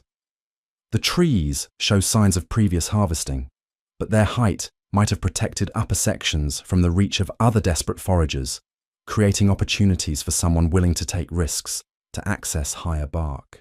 The attempt to reach higher sections of bark requires climbing abilities that your weakened body struggles to provide, with each upward movement demanding careful planning and precise execution to avoid falls that could prove fatal. Your hands, already numb from cold exposure, have difficulty maintaining grip on the smooth bark surface, while your legs shake with the effort of supporting body weight that seems impossibly heavy despite months of weight loss. The few strips of bark you manage to harvest come at enormous cost in energy expenditure that leaves you trembling and breathless. The growing pile of gathered resources in your small sack creates both satisfaction and concern, as the additional weight represents burden that your failing strength must carry across increasingly difficult terrain during the return journey. Each item collected adds to your family's chances of survival, while simultaneously reducing your own ability to complete the expedition successfully. The mathematics of gathering versus carrying capacity becomes another cruel calculation that admits no perfect solutions. The sun reaches its highest point in the winter sky without providing any meaningful warmth, its pale light serving mainly to illuminate the extent of devastation that winter and human desperation have wrought upon the forest landscape. The shadows cast by bare branches create patterns on the snow that might have seemed beautiful during better times, but now serve only to mark the passage of precious time that could be spent searching for food or conserving energy for the journey home. Your body's signals of distress have become increasingly urgent, with muscle tremors and visual disturbances indicating that you are approaching the absolute limits of physical endurance. The decision to begin the return journey comes not from satisfaction with your discoveries, but from recognition that pushing further could result in collapse that would make your efforts meaningless. The small collection of mushrooms, bark, and other gathered materials represents hope purchased at the cost of strength you could not afford to spend. The journey back through the forest tests every remaining reserve of energy and determination, as accumulated fatigue combines with the weight of your discoveries to make each step a deliberate act of will. The path that seemed manageable during your outward journey now appears fraught with obstacles that demand careful navigation and frequent rest stops that you cannot afford to take. Your legs shake with each step, while your vision blurs intermittently, creating dangerous conditions for travel through terrain that requires constant attention to footing and direction. The village boundary, when it finally appears through the trees, brings relief tempered by the knowledge that the most dangerous part of your journey still lies ahead. The walk back to your cottage requires crossing open ground where wind exposure could trigger complete collapse within sight of safety and family. The irony of surviving the forest expedition only to succumb during the final approach home represents the kind of cruel twist that has characterized every aspect of life during the famine's merciless grip on your community. The sight of your cottage ahead triggers an emotional response that threatens to overwhelm your carefully maintained composure, as the small building represents safety, warmth, and the family members whose survival depends entirely on your success in finding food. Smoke rising from the chimney indicates that Henri has managed to maintain the fire during your absence, though the thin wisp suggests that fuel reserves have been stretched to their absolute limits. The knowledge that your children await inside provides motivation for the final dozen steps that separate you from shelter. The door opens before you reach it, Henri's gaunt face appearing with an expression that combines desperate hope with growing fear about what your extended absence might indicate. Behind him, Marie's pale features peer around his legs, her eyes immediately focusing on the small sack you carry, rather than on your own, obviously deteriorating condition. The weight of their expectations settles on your shoulders along with the physical burden of the resources you've gathered, creating pressure that threatens to crush what remains of your strength. Entering the cottage feels like stepping into sanctuary, though the interior temperature provides only marginal improvement over the brutal conditions outside. The fire Henri has maintained consists of glowing embers surrounded by the last few pieces of wood, each one representing irreplaceable fuel that cannot be restored once consumed. The warmth it provides seems luxurious after hours of exposure to killing cold. But you understand that this comfort is temporary and purchased at costs your family can no longer afford to pay. Pierre lies motionless on the straw bedding, his small form so still that your heart stops until you detect the shallow rise and fall of his chest, indicating continued breathing. His condition has clearly deteriorated during your absence, with fevered skin and irregular breathing patterns that suggest his small body systems are beginning to shut down. The sight of your youngest child approaching what might be his final hours creates urgency that overrides your own exhaustion and need for rest. Marie's condition shows similar decline, with bluish tinges around her lips and fingernails indicating poor circulation that could progress to more serious problems within hours. Her movements have become even more deliberate and conserved, as if she understands instinctively that energy must be preserved for only the most essential functions. When she speaks, asking whether you found enough food to make everyone feel better, the question carries both hope and resignation that breaks your heart. Henri's assistance with processing your discoveries comes at obvious cost to his own failing reserves, but his determination to contribute to family survival overrides practical considerations about energy conservation.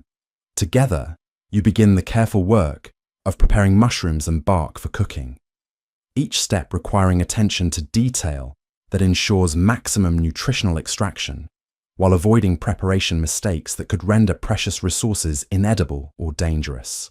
The afternoon passes in careful work that transforms raw materials gathered at enormous personal cost into substances that might sustain life for another day or two.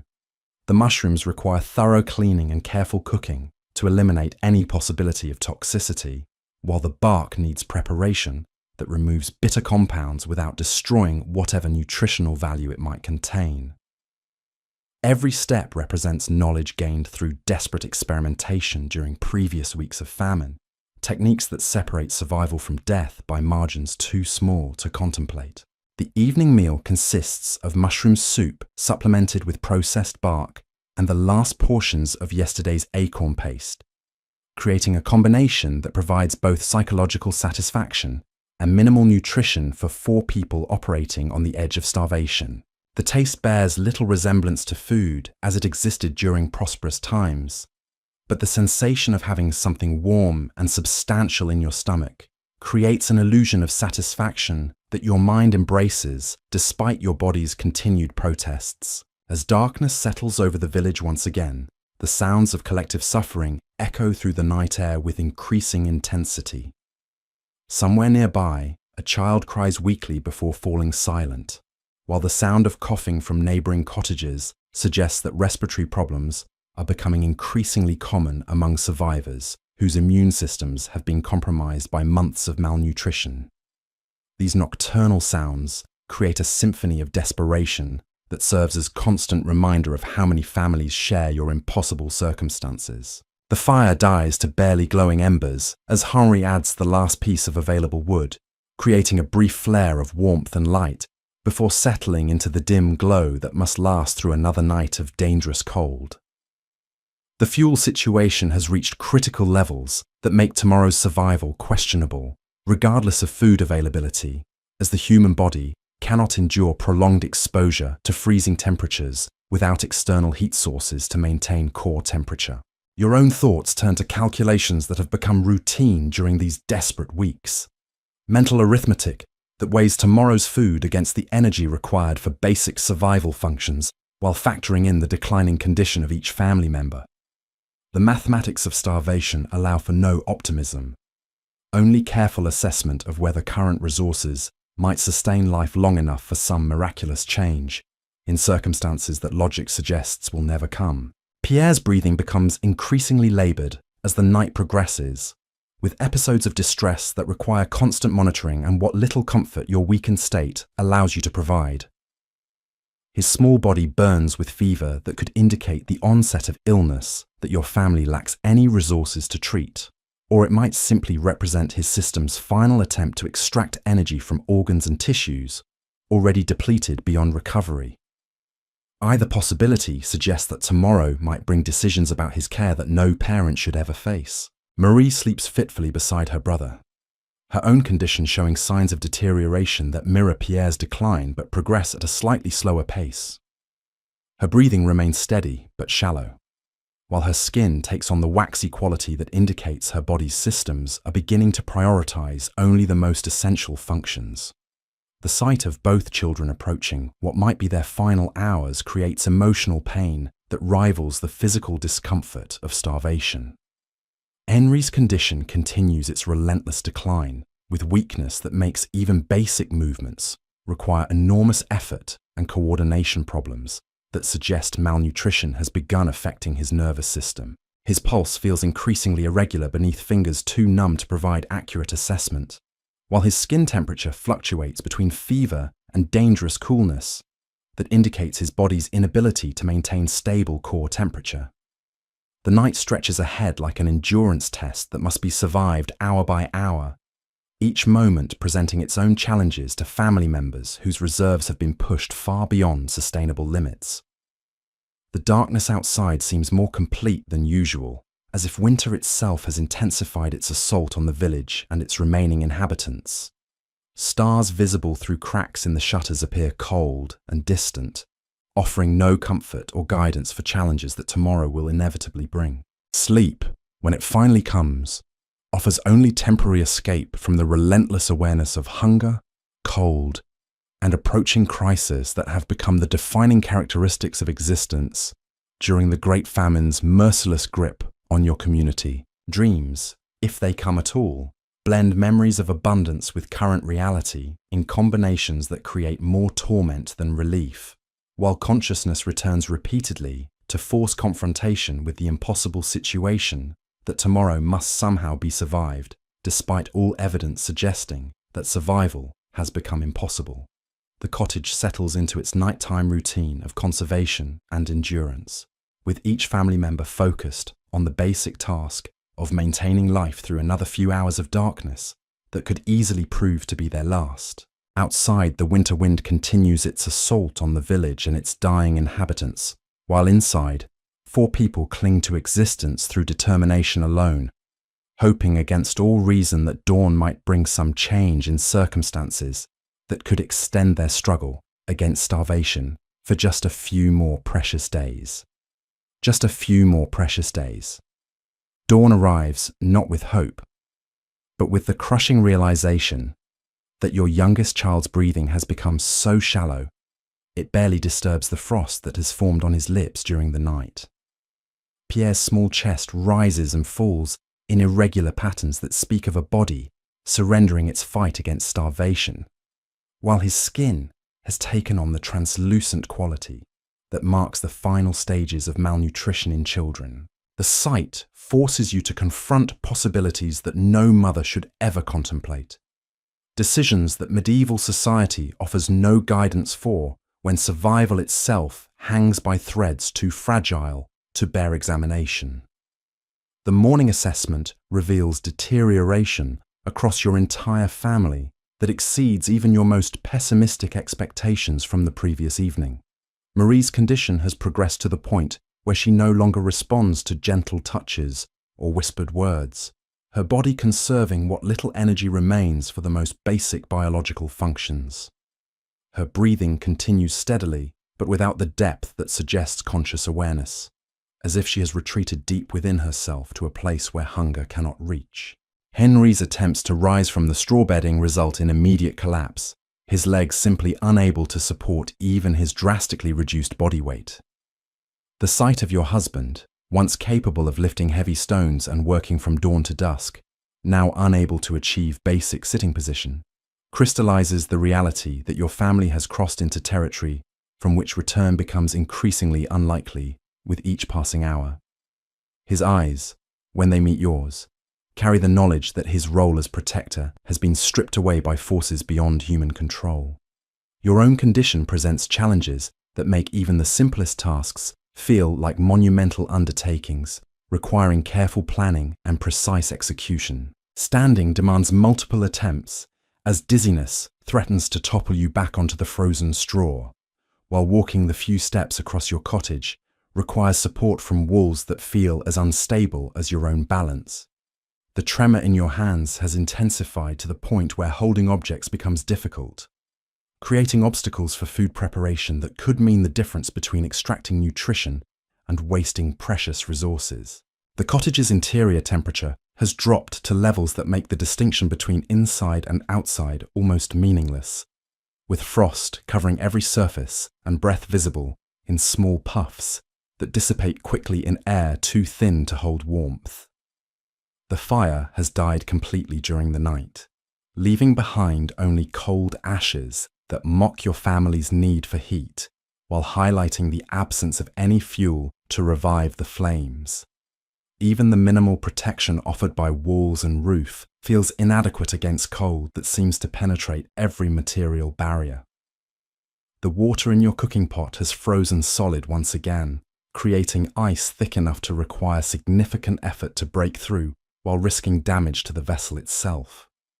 The process of melting sufficient water for even minimal food preparation demands fuel you no longer possess, forcing impossible choices between creating warm liquids that might ease your children's suffering and preserving what little combustible material remains for truly desperate moments that may still lie ahead. The inventory of remaining food resources reveals supplies that could generously be described as nearly non-existent, with yesterday's gathered mushrooms and bark representing the sum total of available nutrition.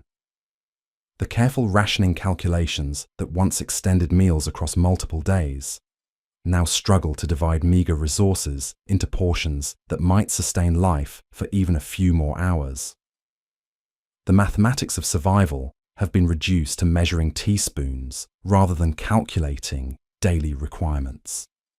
Pierre's condition demands immediate attention that conflicts directly with the practical limitations imposed by your family's resource constraints and your own failing physical capabilities.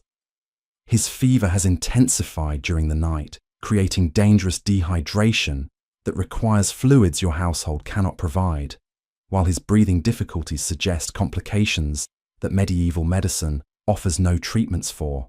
The choice between using precious fuel to warm water that might ease his distress and conserving that fuel for cooking food becomes another impossible calculation in an endless series of life or death decisions. The mushrooms from yesterday's expedition require careful preparation that maximizes their nutritional value while ensuring they pose no toxicity risks to family members whose systems have become increasingly vulnerable to any additional stresses.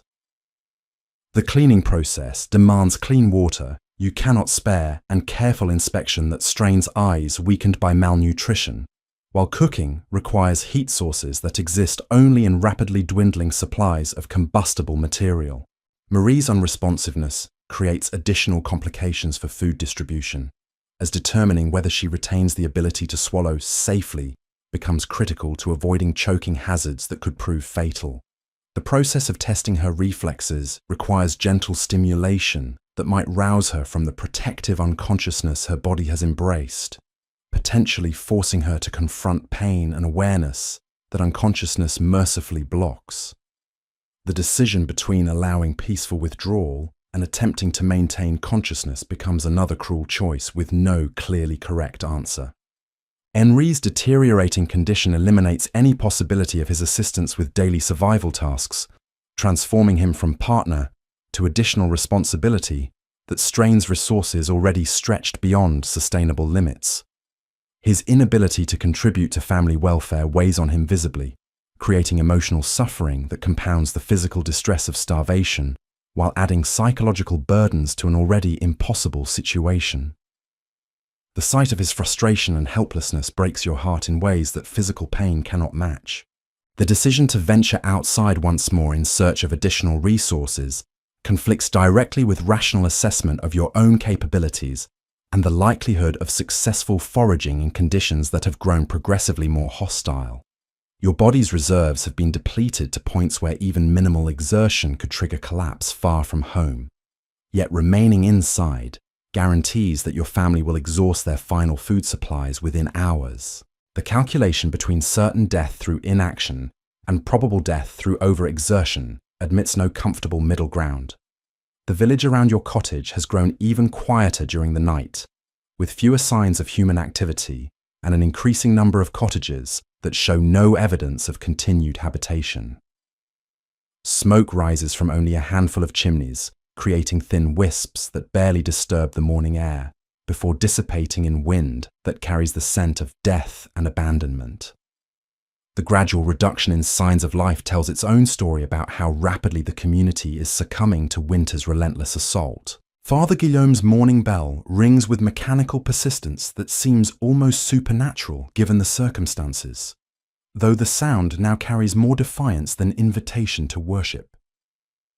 The bronze voice echoes across a village where fewer and fewer souls remain to hear its call, serving as testimony to faith that endures even when everything else has been stripped away by forces that seem to mock human efforts at survival. The bell itself has become a symbol of stubborn resistance against circumstances that appear designed to break all human spirit.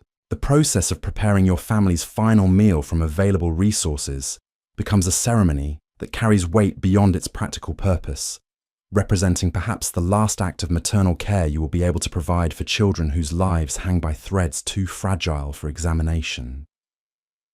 Each mushroom must be cleaned and prepared with attention that ensures maximum nutritional extraction while avoiding waste that could cost precious calories needed for survival. The work itself provides distraction from broader implications of your situation while focusing attention on immediate tasks that still offer some possibility of positive outcomes. The cooking process requires improvisation that transforms necessity into innovation, as the absence of fuel for proper fires demands alternative methods for food preparation. Cold preparation techniques developed through weeks of desperate experimentation allow for basic processing of gathered materials, though the results bear little resemblance to cooked food as it existed during prosperous times. The mushrooms can be consumed raw if necessary, providing proteins and nutrients that might sustain life even without the digestive benefits that cooking would provide. Pierre's feeding becomes an exercise in patience and careful observation as his weakened condition makes swallowing difficult and potentially dangerous. Small portions of mushroom must be chewed thoroughly before being placed in his mouth, with constant monitoring to ensure he retains the reflexes necessary to avoid choking on food his body desperately needs but struggles to process. Each successful swallow represents a small victory against the forces that threaten to claim his life within hours. Marie's feeding requires even more careful attention, as her unresponsive state demands external assessment of her ability to handle food safely. The placement of small amounts of prepared mushroom on her tongue allows testing of swallowing reflexes, while providing nutrition that might help restore enough strength for more conscious participation in her own survival. The process feels simultaneously hopeful and heartbreaking as you attempt to nourish a child who may already be beyond the reach of such interventions. Henri's portion of the meal consists of whatever remains after the children have been fed, though his condition suggests that nutrition alone may no longer be sufficient to reverse the systematic shutdown his body has begun. His attempts to consume even small amounts of food result in nausea and digestive distress that indicate his system's inability to process nutrition effectively, creating the cruel irony of starvation persisting even when food becomes available. Your own consumption of the remaining mushroom pieces provides temporary relief from hunger pangs, while highlighting how inadequate these resources are for sustaining life beyond perhaps another day. The sensation of having something substantial in your stomach creates psychological comfort that your mind embraces, despite rational understanding that survival requires quantities of food far beyond what your current resources can provide. The brief satisfaction serves as painful reminder of what normal nutrition once felt like. The afternoon brings decisions that no parent should ever face as Pierre's condition continues deteriorating despite your best efforts to provide nutrition and comfort. His breathing becomes increasingly labored, while his fever intensifies to levels that suggest serious complications beyond simple malnutrition. The absence of medical knowledge or resources leaves you helpless to address symptoms that might respond to treatments unavailable in your medieval context. The choice between focusing limited energy on attempting to save Pierre versus preserving resources for family members whose survival chances might be marginally better creates moral dilemmas that admit no correct solutions. Medieval society offers no guidance for such decisions, while religious teachings emphasize acceptance of divine will without providing practical frameworks for choosing between competing claims on inadequate resources. The weight of such choices threatens to crush what remains of your sanity. Marie's condition shows slight signs of improvement following the morning's feeding, with occasional responses to gentle stimulation that suggest consciousness has not entirely withdrawn. Her breathing becomes somewhat deeper, while her skin temperature stabilizes at levels that indicate her body's systems continue functioning despite enormous stress. These marginal improvements provide hope that feeds determination to continue survival efforts, despite overwhelming odds against success. Henri's acceptance of his own declining condition manifests in efforts to provide emotional support and guidance that his physical state no longer allows him to offer through action. His whispered words of love and encouragement require enormous effort, but provide psychological sustenance that proves as important as physical nutrition for maintaining family morale during the darkest hours. The strength he demonstrates in facing his own mortality while focusing on others' needs exemplifies courage that transcends physical capabilities. The village's continued deterioration becomes apparent through sounds that carry across the settlement during afternoon hours when normal activity would once have filled the air with busy noise. The absence of children's voices, the silence where conversations between neighbors once provided social connection, and the reduction of working sounds to barely audible scraping and movement create an atmosphere of abandonment that highlights how completely the famine has transformed community life.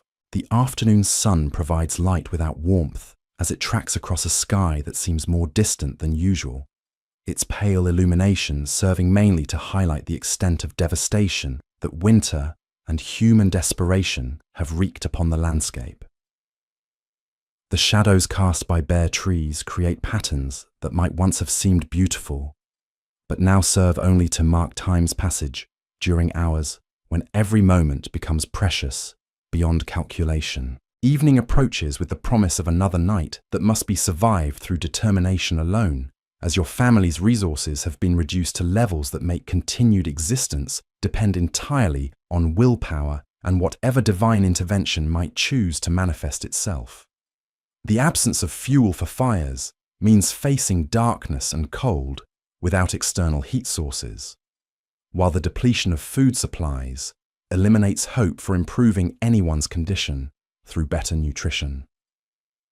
The decision to gather your family close together for mutual warmth becomes both practical survival strategy and emotional comfort measure as night falls across a village where fewer and fewer lights indicate continued human presence. The shared body heat provides marginal protection against killing cold, while creating physical closeness that allows constant monitoring of each person's condition during hours when deterioration could progress rapidly. Pierre's breathing settles into patterns that suggest either improvement or the beginning of final decline, with regularity that could indicate stabilization or the calm that sometimes precedes death in cases of severe malnutrition. The uncertainty creates emotional torture as you monitor each breath, while hoping for signs of recovery that medical knowledge suggests are unlikely given the severity of his condition. Marie responds to gentle touches with slight movements that indicate awareness of your presence, though her strength remains too depleted for speech or significant physical responses. Her hand occasionally squeezes yours with pressure that provides communication more meaningful than words, while demonstrating that consciousness persists despite her body's systematic shutdown of non-essential functions. Henry's presence becomes increasingly important as physical decline strips away his ability to contribute practically, while highlighting his emotional significance to family stability during crisis. His whispered prayers and expressions of love create spiritual comfort that transcends practical considerations, while providing psychological anchors that help maintain hope when logic suggests despair would be more appropriate. The night settles over your cottage with finality that suggests this darkness might be the last your family experiences together, though determination to see morning drives continued efforts at survival, despite overwhelming evidence that such efforts may prove futile. The silence outside has become complete, except for wind that carries no sounds of human activity, creating an atmosphere of isolation that makes your cottage feel like the last inhabited place in a world abandoned by life itself. Your thoughts turn to memories of better times when your children laughed and played, without understanding that such joy required abundance most people take for granted until it disappears forever. The contrast between past happiness and present desperation creates emotional pain that rivals physical hunger while providing motivation to continue fighting for survival long past the point where logic would suggest surrender. The darkness ahead stretches like an infinite test of endurance that must be passed moment by moment, each hour presenting challenges that demand responses from bodies operating far beyond sustainable limits. Tomorrow remains a possibility that requires faith more than reason, hope more than evidence, and determination more than strength to transform into reality. Sleep becomes impossible as Pierre's condition deteriorates beyond anything you've witnessed during these months of gradual starvation. His small body convulses with tremors that shake the entire bedding arrangement, while his breathing develops a rattling quality that speaks of fluids accumulating in lungs too weak to clear themselves effectively. The sound fills the cottage with an ominous rhythm that drowns out even the wind outside, creating a countdown that measures time in increasingly labored breaths rather than hours or minutes. Marie stirs restlessly beside her brother, her own sleep disturbed by his distress despite her weakened condition. When consciousness briefly returns to her eyes, the confusion and fear you see there breaks your heart in ways that months of hunger never could. She understands enough to recognize that something terrible is happening, but lacks the strength to ask questions or offer comfort, leaving her trapped in a nightmare where awareness brings only additional suffering. Henri's whispered prayers become more urgent as Pierre's condition worsens, his voice barely audible above the sound of labored breathing that fills every corner of your small cottage. The words he speaks blend fragments of formal liturgy with desperate personal pleas, creating a stream of consciousness that reflects both faith and terror in equal measure. His ability to maintain religious observance while confronting the possible loss of his youngest child demonstrates spiritual strength that transcends physical capabilities. The decision to hold Pierre close against your body represents both maternal instinct and practical recognition that shared warmth might provide whatever comfort your depleted resources allow. His fevered skin feels burning hot against your own cold flesh, creating a contrast that highlights how dramatically his small body is struggling to maintain basic functions. The irregular rhythm of his heartbeat against your chest provides constant reminder of how fragile the boundary between life and death has become. Morning light filtering through the shutters reveals Pierre's condition has stabilized at levels that suggest either improvement or the deceptive calm that sometimes precedes final crisis in cases of severe malnutrition. His breathing becomes more regular while his fever appears to break, leaving behind skin that feels cool and clammy rather than burning with the dangerous heat that characterized the previous night. The change creates hope tempered by knowledge that such fluctuations often represent temporary reprieve rather than genuine recovery. Marie's awakening follows more naturally than it has for days, with movements that suggest returning awareness and strength that allows her to sit up without assistance for the first time in nearly a week. Her eyes focus more clearly on your face, while her voice, though weak, carries notes of recognition and consciousness that had been absent during her previous periods of withdrawal. The sight of your daughter showing signs of recovery provides emotional fuel that helps drive continued survival efforts despite overwhelming exhaustion. Henri attempts to contribute to morning preparations with determination that exceeds his physical capabilities, though his efforts result in more hindrance than help, as weakness causes him to drop items and lose balance during simple tasks. His frustration at being unable to fulfill traditional masculine roles creates psychological suffering that compounds physical distress while highlighting how completely the famine has stripped away social structures that once provided meaning and identity. The cottage's condition has deteriorated further overnight, with frost covering every surface and ice forming in corners where moisture has accumulated and frozen solid. The absence of any heat source makes the distinction between indoor and outdoor temperatures almost meaningless, while the thin walls provide minimal protection against wind that seems to cut through every material barrier. Even breathing becomes uncomfortable as cold air sears your lungs with each inhalation. Your assessment of remaining resources reveals supplies that could generously be described as non-existent, with yesterday's mushrooms representing the final items in what was once a household capable of feeding 4 people comfortably. The mathematical calculations that once determined daily food allocation now struggle to divide nothing into portions that might somehow sustain life for even a few more hours. The arithmetic of starvation has been reduced to measuring hope rather than actual nutrition. The decision to venture outside once more conflicts directly with rational assessment of your capabilities and the virtual certainty that no food sources remain within reach of the village. Your body's reserves have been depleted beyond sustainable limits, yet staying inside guarantees that your family will face their final hours with no possibility of discovering resources that might extend survival.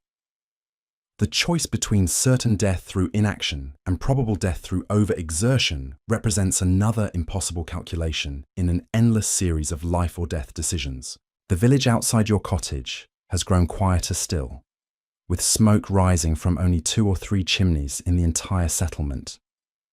The reduction in signs of human activity tells its own story about how rapidly the community is succumbing to winter's assault, while the increasing number of abandoned cottages highlights the systematic nature of the famine's advance through your population.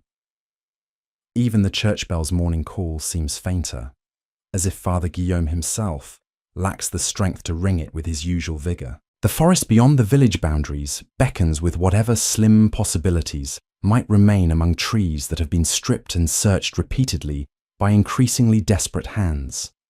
Logic suggests that every accessible food source has been discovered and consumed long ago. Yet the alternative of remaining in the cottage means accepting defeat without exploring every possible avenue for survival. The psychological need to take action overrides practical considerations about energy conservation and likelihood of success. Preparation for what might be your final foraging expedition requires careful consideration of every item that might prove useful while accounting for your severely limited carrying capacity. The small knife serves multiple purposes despite its dull blade.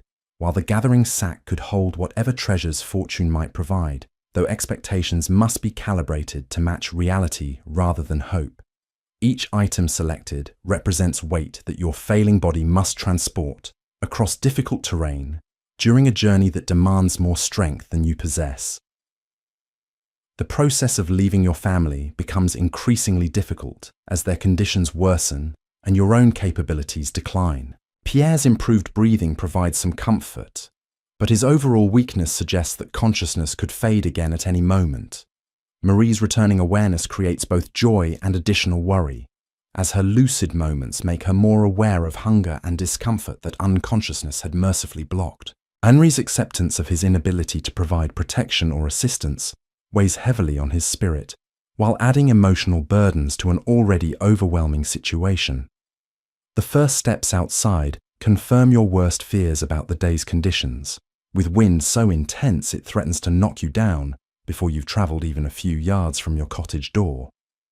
The cold cuts through your inadequate clothing with surgical precision, finding every gap in your defences and exploiting them mercilessly.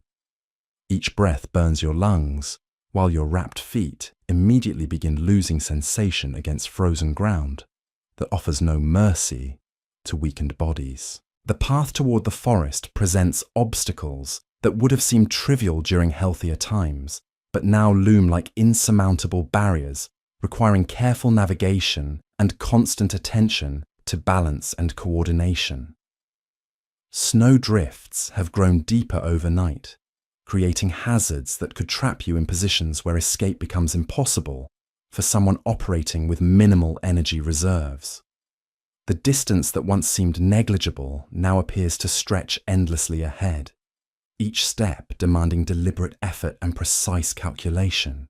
The forest floor tells its own story of systematic destruction, as every accessible area shows signs of repeated searching by hands, desperate enough to examine every fallen leaf and exposed root.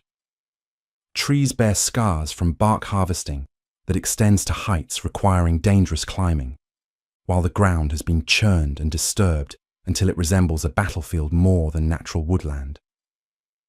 The evidence of human desperation carved into the landscape creates a monument to suffering that rivals anything recorded in written histories. Your search pattern must account for severely limited energy reserves while still covering enough territory to justify the enormous risk of venturing away from shelter in your weakened condition.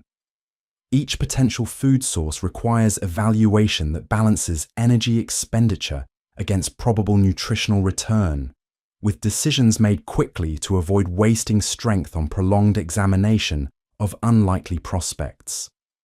The methodical approach that once proved successful now demands more resources than your depleted body can provide. The discovery of mushroom remnants beneath a fallen log provides evidence that others have recently searched the same areas, though their haste might have caused them to overlook smaller specimens that careful examination could reveal. The process of excavating around the decaying wood requires delicate work that conserves energy while maximizing the area investigated, creating hope that patience might yield results where hurried searching failed. Each moment spent in the cold demands justification through tangible progress toward finding sustenance. A small cluster of overlooked mushrooms emerges from beneath the rotting bark, their pale caps and stems representing treasures more valuable than gold during these desperate times. The careful harvesting process ensures that every edible portion is collected while avoiding damage that could reduce their nutritional value or create spoilage during transport. The discovery provides psychological fuel that energizes continued searching despite growing exhaustion and increasingly dangerous cold exposure. The decision to continue searching despite your success reflects both greed for additional resources and recognition that a handful of mushrooms cannot sustain 4 people for more than a single meal. The forest ahead still offers possibilities that might justify continued energy expenditure, though your body's protests are becoming impossible to ignore. The balance between pushing forward and preserving enough strength for the return journey creates another cruel calculation that admits no perfect solutions. A section of birch grove ahead shows signs of bark harvesting that appears less thorough than the systematic stripping evident elsewhere, suggesting that hurried foragers might have missed sections accessible to someone willing to invest time and effort in careful extraction. The trees themselves bear wounds from previous harvesting, but their height might have protected upper areas from the reach of other desperate searchers. The possibility of finding overlooked bark provides motivation to continue despite mounting exhaustion. The attempt to harvest birch bark requires climbing abilities that your weakened muscles struggle to provide, with each upward movement demanding careful planning to avoid falls that could prove fatal in your debilitated state. Your hands, already numb from cold exposure, have difficulty maintaining grip on smooth bark surfaces, while your legs shake with the effort of supporting body weight that seems impossibly heavy despite months of weight loss. The strips of bark you manage to collect come at enormous cost in energy that leaves you trembling and breathless. The growing collection of gathered materials in your sack creates both satisfaction and concern as additional weight strains, carrying capacity that has been severely reduced by physical deterioration. Each item represents hope for your family's survival, while simultaneously reducing your own ability to complete the journey successfully. The mathematics of resource gathering versus transportation capability becomes another impossible calculation in the endless series of survival decisions that define existence during the famine. Jacques appears through the trees like a spectre from your nightmares, his condition so deteriorated that recognition comes slowly despite your previous cooperation. His frame has withered to proportions that seem barely capable of supporting life, while his movements display the careful deliberation that characterizes all human motion when energy reserves approach complete depletion. The sight of another human being provides psychological comfort, even as his obvious distress highlights how universally desperate circumstances have become. Communication between you develops through gestures and whispered words that can serve breath while conveying essential information about potential resources and areas already searched. Jacques indicates directions where his own efforts have proved fruitless, while your discoveries become valuable intelligence that might guide his continuing search for materials that could extend his family's survival. The exchange creates temporary partnership, born of mutual desperation rather than trust or friendship. The decision to combine your searching efforts offers advantages that neither of you could achieve working independently, with different physical capabilities providing access to resources that might remain beyond individual reach. Jacques' height allows him to investigate tree branches that remain inaccessible to your smaller frame, while your more careful approach to ground-level searching might uncover items that his hasty examination missed. The cooperation represents practical calculation rather than social bonding, though shared suffering creates understanding that transcends normal community relationships. Working together through the remaining accessible areas of forest reveals how thoroughly previous searchers have combed every possible location for edible materials, with evidence of human activity extending to places that would have required enormous risk and energy expenditure to reach. The systematic nature of the searching highlights the desperation that drives people to examine even the most unlikely prospects when survival depends on finding overlooked resources. Your combined efforts yield only minimal additional discoveries that barely justify the energy invested in obtaining them. The sun reaches its highest point without providing meaningful warmth, as afternoon shadows begin lengthening across snow that reflects pale light with crystalline clarity. The passage of time creates urgency that conflicts with the need to search thoroughly, while growing cold threatens to overwhelm whatever protection your inadequate clothing provides.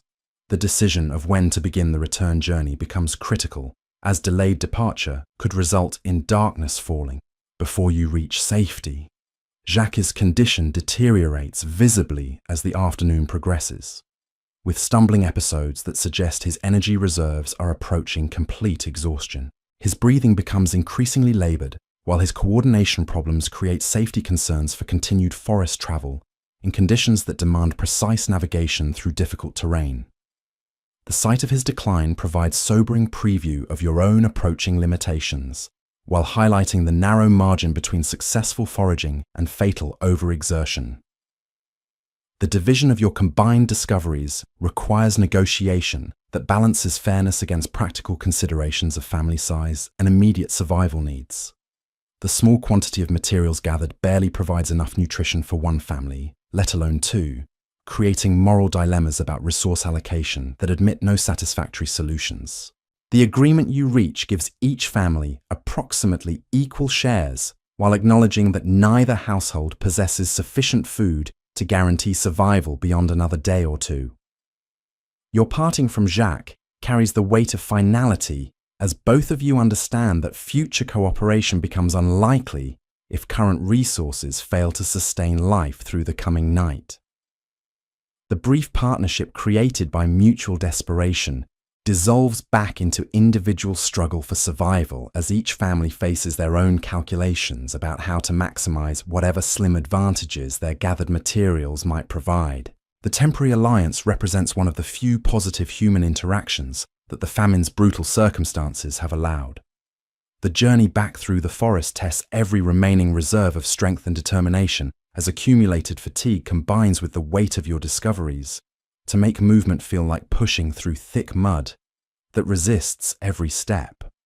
The path that seemed manageable during your outward journey now appears fraught with obstacles that demand careful navigation and frequent rest stops you cannot afford to take. Your vision blurs intermittently, while muscle tremors threaten to topple you into snowdrifts that could prove impossible to escape. The village boundary appears through the trees like salvation, though you understand that the most dangerous portion of your journey still lies ahead, as you must cross open ground where wind exposure could trigger complete collapse within sight of home and family. The irony of surviving the forest expedition, only to succumb during the final approach, represents the kind of cruel twist that has characterized every aspect of existence during the famine's relentless advance through your community.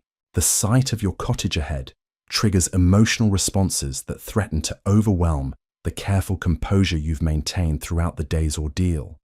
Smoke rising from the chimney indicates that Henri has managed to maintain the fire despite his weakened condition, though the thin wisp suggests that fuel reserves have reached critically low levels. The knowledge that your children await inside provides motivation for the final steps that separate you from shelter and whatever comfort your discoveries might provide. Pierre's condition shows marked improvement when you enter the cottage, with consciousness that seems more stable than during your departure hours earlier. His breathing has settled into regular patterns, while his fever appears to have broken completely, leaving behind weakness that suggests recovery rather than approaching crisis. The sight of your youngest child showing signs of genuine improvement provides hope that feeds determination to continue survival efforts despite overwhelming odds against long-term success. Marie's awareness has continued strengthening during your absence, with responses to stimulation that indicate returning cognitive function and physical capabilities. Her movements remain careful and conserved, but they display coordination that had been absent during her previous periods of withdrawal from consciousness. When she speaks, asking about your expedition and whether you found enough food to help everyone feel better, her voice carries notes of hope that break your heart with their innocent faith in your abilities. Henry's assistance with processing your discoveries comes at obvious cost to his depleted energy reserves, but his determination to contribute to family welfare overrides practical considerations about conservation of strength. Together you begin the delicate work of preparing mushrooms and bark for consumption, each step requiring attention that ensures maximum nutritional extraction while avoiding preparation mistakes that could render precious resources inedible or dangerous to consume. The afternoon passes in careful food preparation that transforms raw materials gathered at enormous personal cost into substances that might sustain life for another day. The mushrooms require thorough cleaning and cautious evaluation to eliminate any possibility of toxicity, while the bark needs processing that removes bitter compounds without destroying whatever nutritional value it might contain. Every step represents knowledge gained through weeks of desperate experimentation with substances that would have been unthinkable food sources during prosperous times. The evening meal consists of mushroom soup, supplemented with processed bark, and shared in portions so small they barely register as food rather than symbolic gestures toward nutrition. The taste bears no resemblance to meals from better times, but the psychological satisfaction of having something warm in your stomach creates temporary illusion of being fed that your mind embraces despite your body's continued protests of hunger. Each spoonful represents victory against starvation, even as logic acknowledges the inadequacy of available resources. Night settles over the village with finality that suggests this darkness might test your family's endurance beyond sustainable limits, though determination to see another dawn drives continued efforts at survival, despite evidence suggesting such hopes may prove futile. The absence of fuel for maintaining fires means facing cold that could prove fatal to bodies already weakened beyond normal human tolerance, while the depletion of food supplies eliminates hope for improving anyone's condition through better nutrition. The decision to gather close together for shared warmth becomes both practical survival strategy and emotional comfort measure as your family prepares to endure another night that must be survived through willpower alone. The combined body heat provides marginal protection against killing temperatures, while creating physical closeness that allows constant monitoring of each person's condition during hours, when deterioration could progress rapidly toward irreversible crisis. Pierre's improved condition provides hope that careful rationing of resources, combined with whatever divine intervention might manifest, could extend survival long enough for circumstances to change in ways that logic suggests are unlikely, but faith continues to embrace.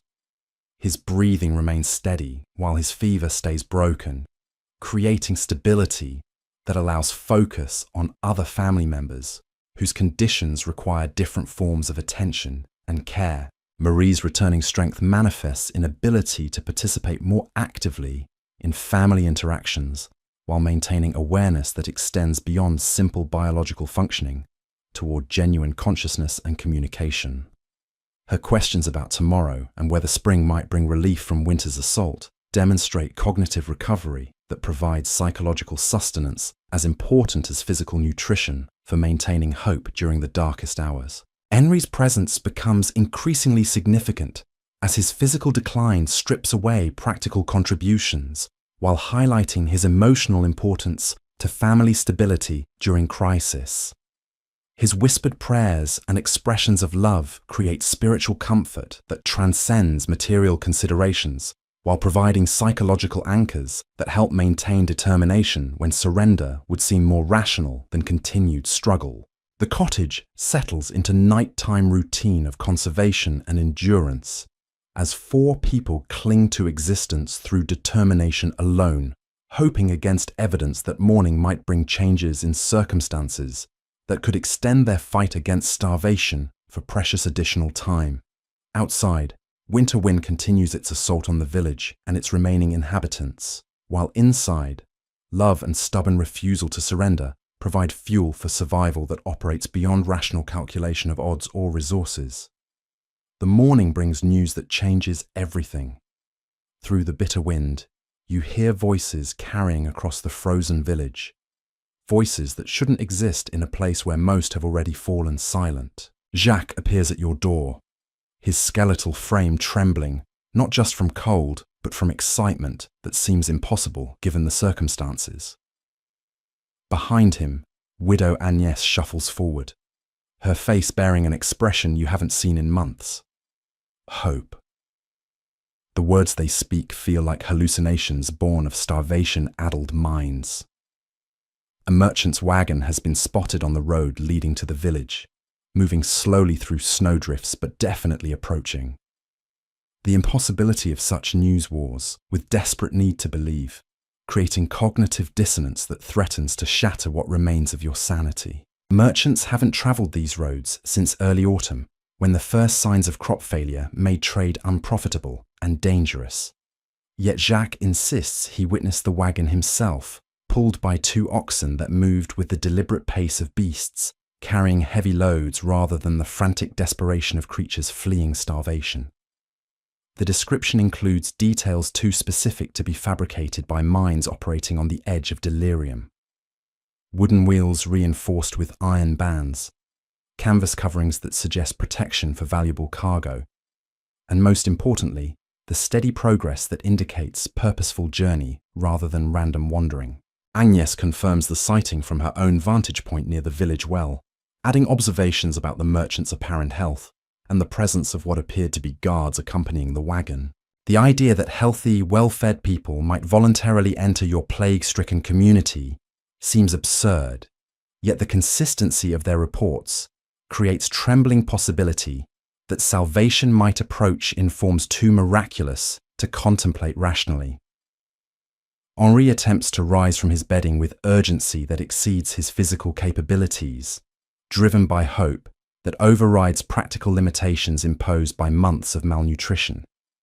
His efforts result in immediate collapse, but the determination in his eyes reflects emotions you haven't seen since the early weeks of crisis, when survival still seemed achievable through human effort. The sight of your husband responding to good news with anything approaching optimism provides emotional fuel that helps drive your own cautious acceptance of possibilities that logic rejects. The children's reactions to news of potential rescue reveal how completely the famine has transformed their understanding of normal life. Marie's questions focus not on what food the merchant might carry, but on whether such people still exist in the world beyond your dying village. Pierre's confusion about the concept of trade demonstrates how thoroughly their young minds have adapted to existence, where nothing can be bought or sold because nothing exists to exchange. The decision to investigate these reports requires energy expenditure that could prove fatal if the information proves false, yet the alternative of remaining ignorant about potential salvation becomes unthinkable when hope presents itself for the first time in months.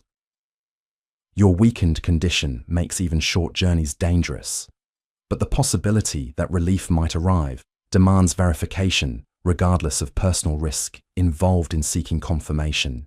The village well serves as gathering point for the handful of survivors capable of movement, creating an impromptu council of skeletal figures who huddle together for warmth while debating the reality of reported sightings. Father Guillaume appears among the group, his gaunt frame draped in robes that hang like burial shrouds on his diminished body, but his eyes carry spark of divine purpose that transcends physical deterioration.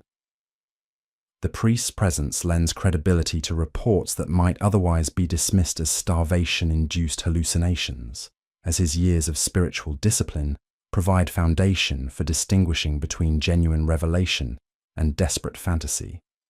His careful questioning of witnesses reveals consistent details about timing, location, and appearance that suggest actual events, rather than collective delusion, born of shared suffering and impossible hope. The merchant's wagon becomes visible in the distance, as a dark speck moving against white landscape, its progress confirming the reality of reports, while raising new questions about motivation for such dangerous journey. The sight triggers emotional responses, ranging from tears of gratitude to suspicious caution about strangers who would risk entering a community marked by obvious devastation and death. As the wagon draws closer, details become apparent that confirm the presence of goods and supplies that could mean the difference between continued survival and final surrender to winter's relentless assault. Canvas-covered loads suggest quantities of materials that exceed anything your community has possessed since the famine began, while the healthy appearance of both animals and humans indicates access to resources that seem almost supernatural given current circumstances. The merchant himself proves to be a middle-aged man whose robust appearance creates startling contrast to the skeletal survivors who gather to greet his arrival. His clothing shows quality and care that speaks of prosperity, continuing to exist somewhere beyond your isolated experience of systematic starvation, while his confident manner suggests familiarity with trade negotiations that your community has forgotten how to conduct. His guards display the alert posture and well-maintained equipment that indicates professional competence and adequate nutrition, creating additional evidence that the broader world continues functioning despite the localized catastrophe that has consumed your village. Their presence raises questions about what dangers they expect to encounter while providing security for cargo valuable enough to justify armed protection. This was your reality as Marguerite, a medieval woman trapped in humanity's darkest hour. Every choice balanced on the razor's edge between life and death. Every breath demanded more strength than your body possessed. Every dawn brought impossible decisions that would haunt any soul fortunate enough to survive. The Great Famine of 1315 claimed millions across Europe, turning ordinary people into walking ghosts who fought against starvation with nothing but love for their families and stubborn refusal to surrender. In our modern world of abundance, we can barely comprehend such systematic suffering. Yet these were real people who faced unimaginable hardship with courage that transcends time itself.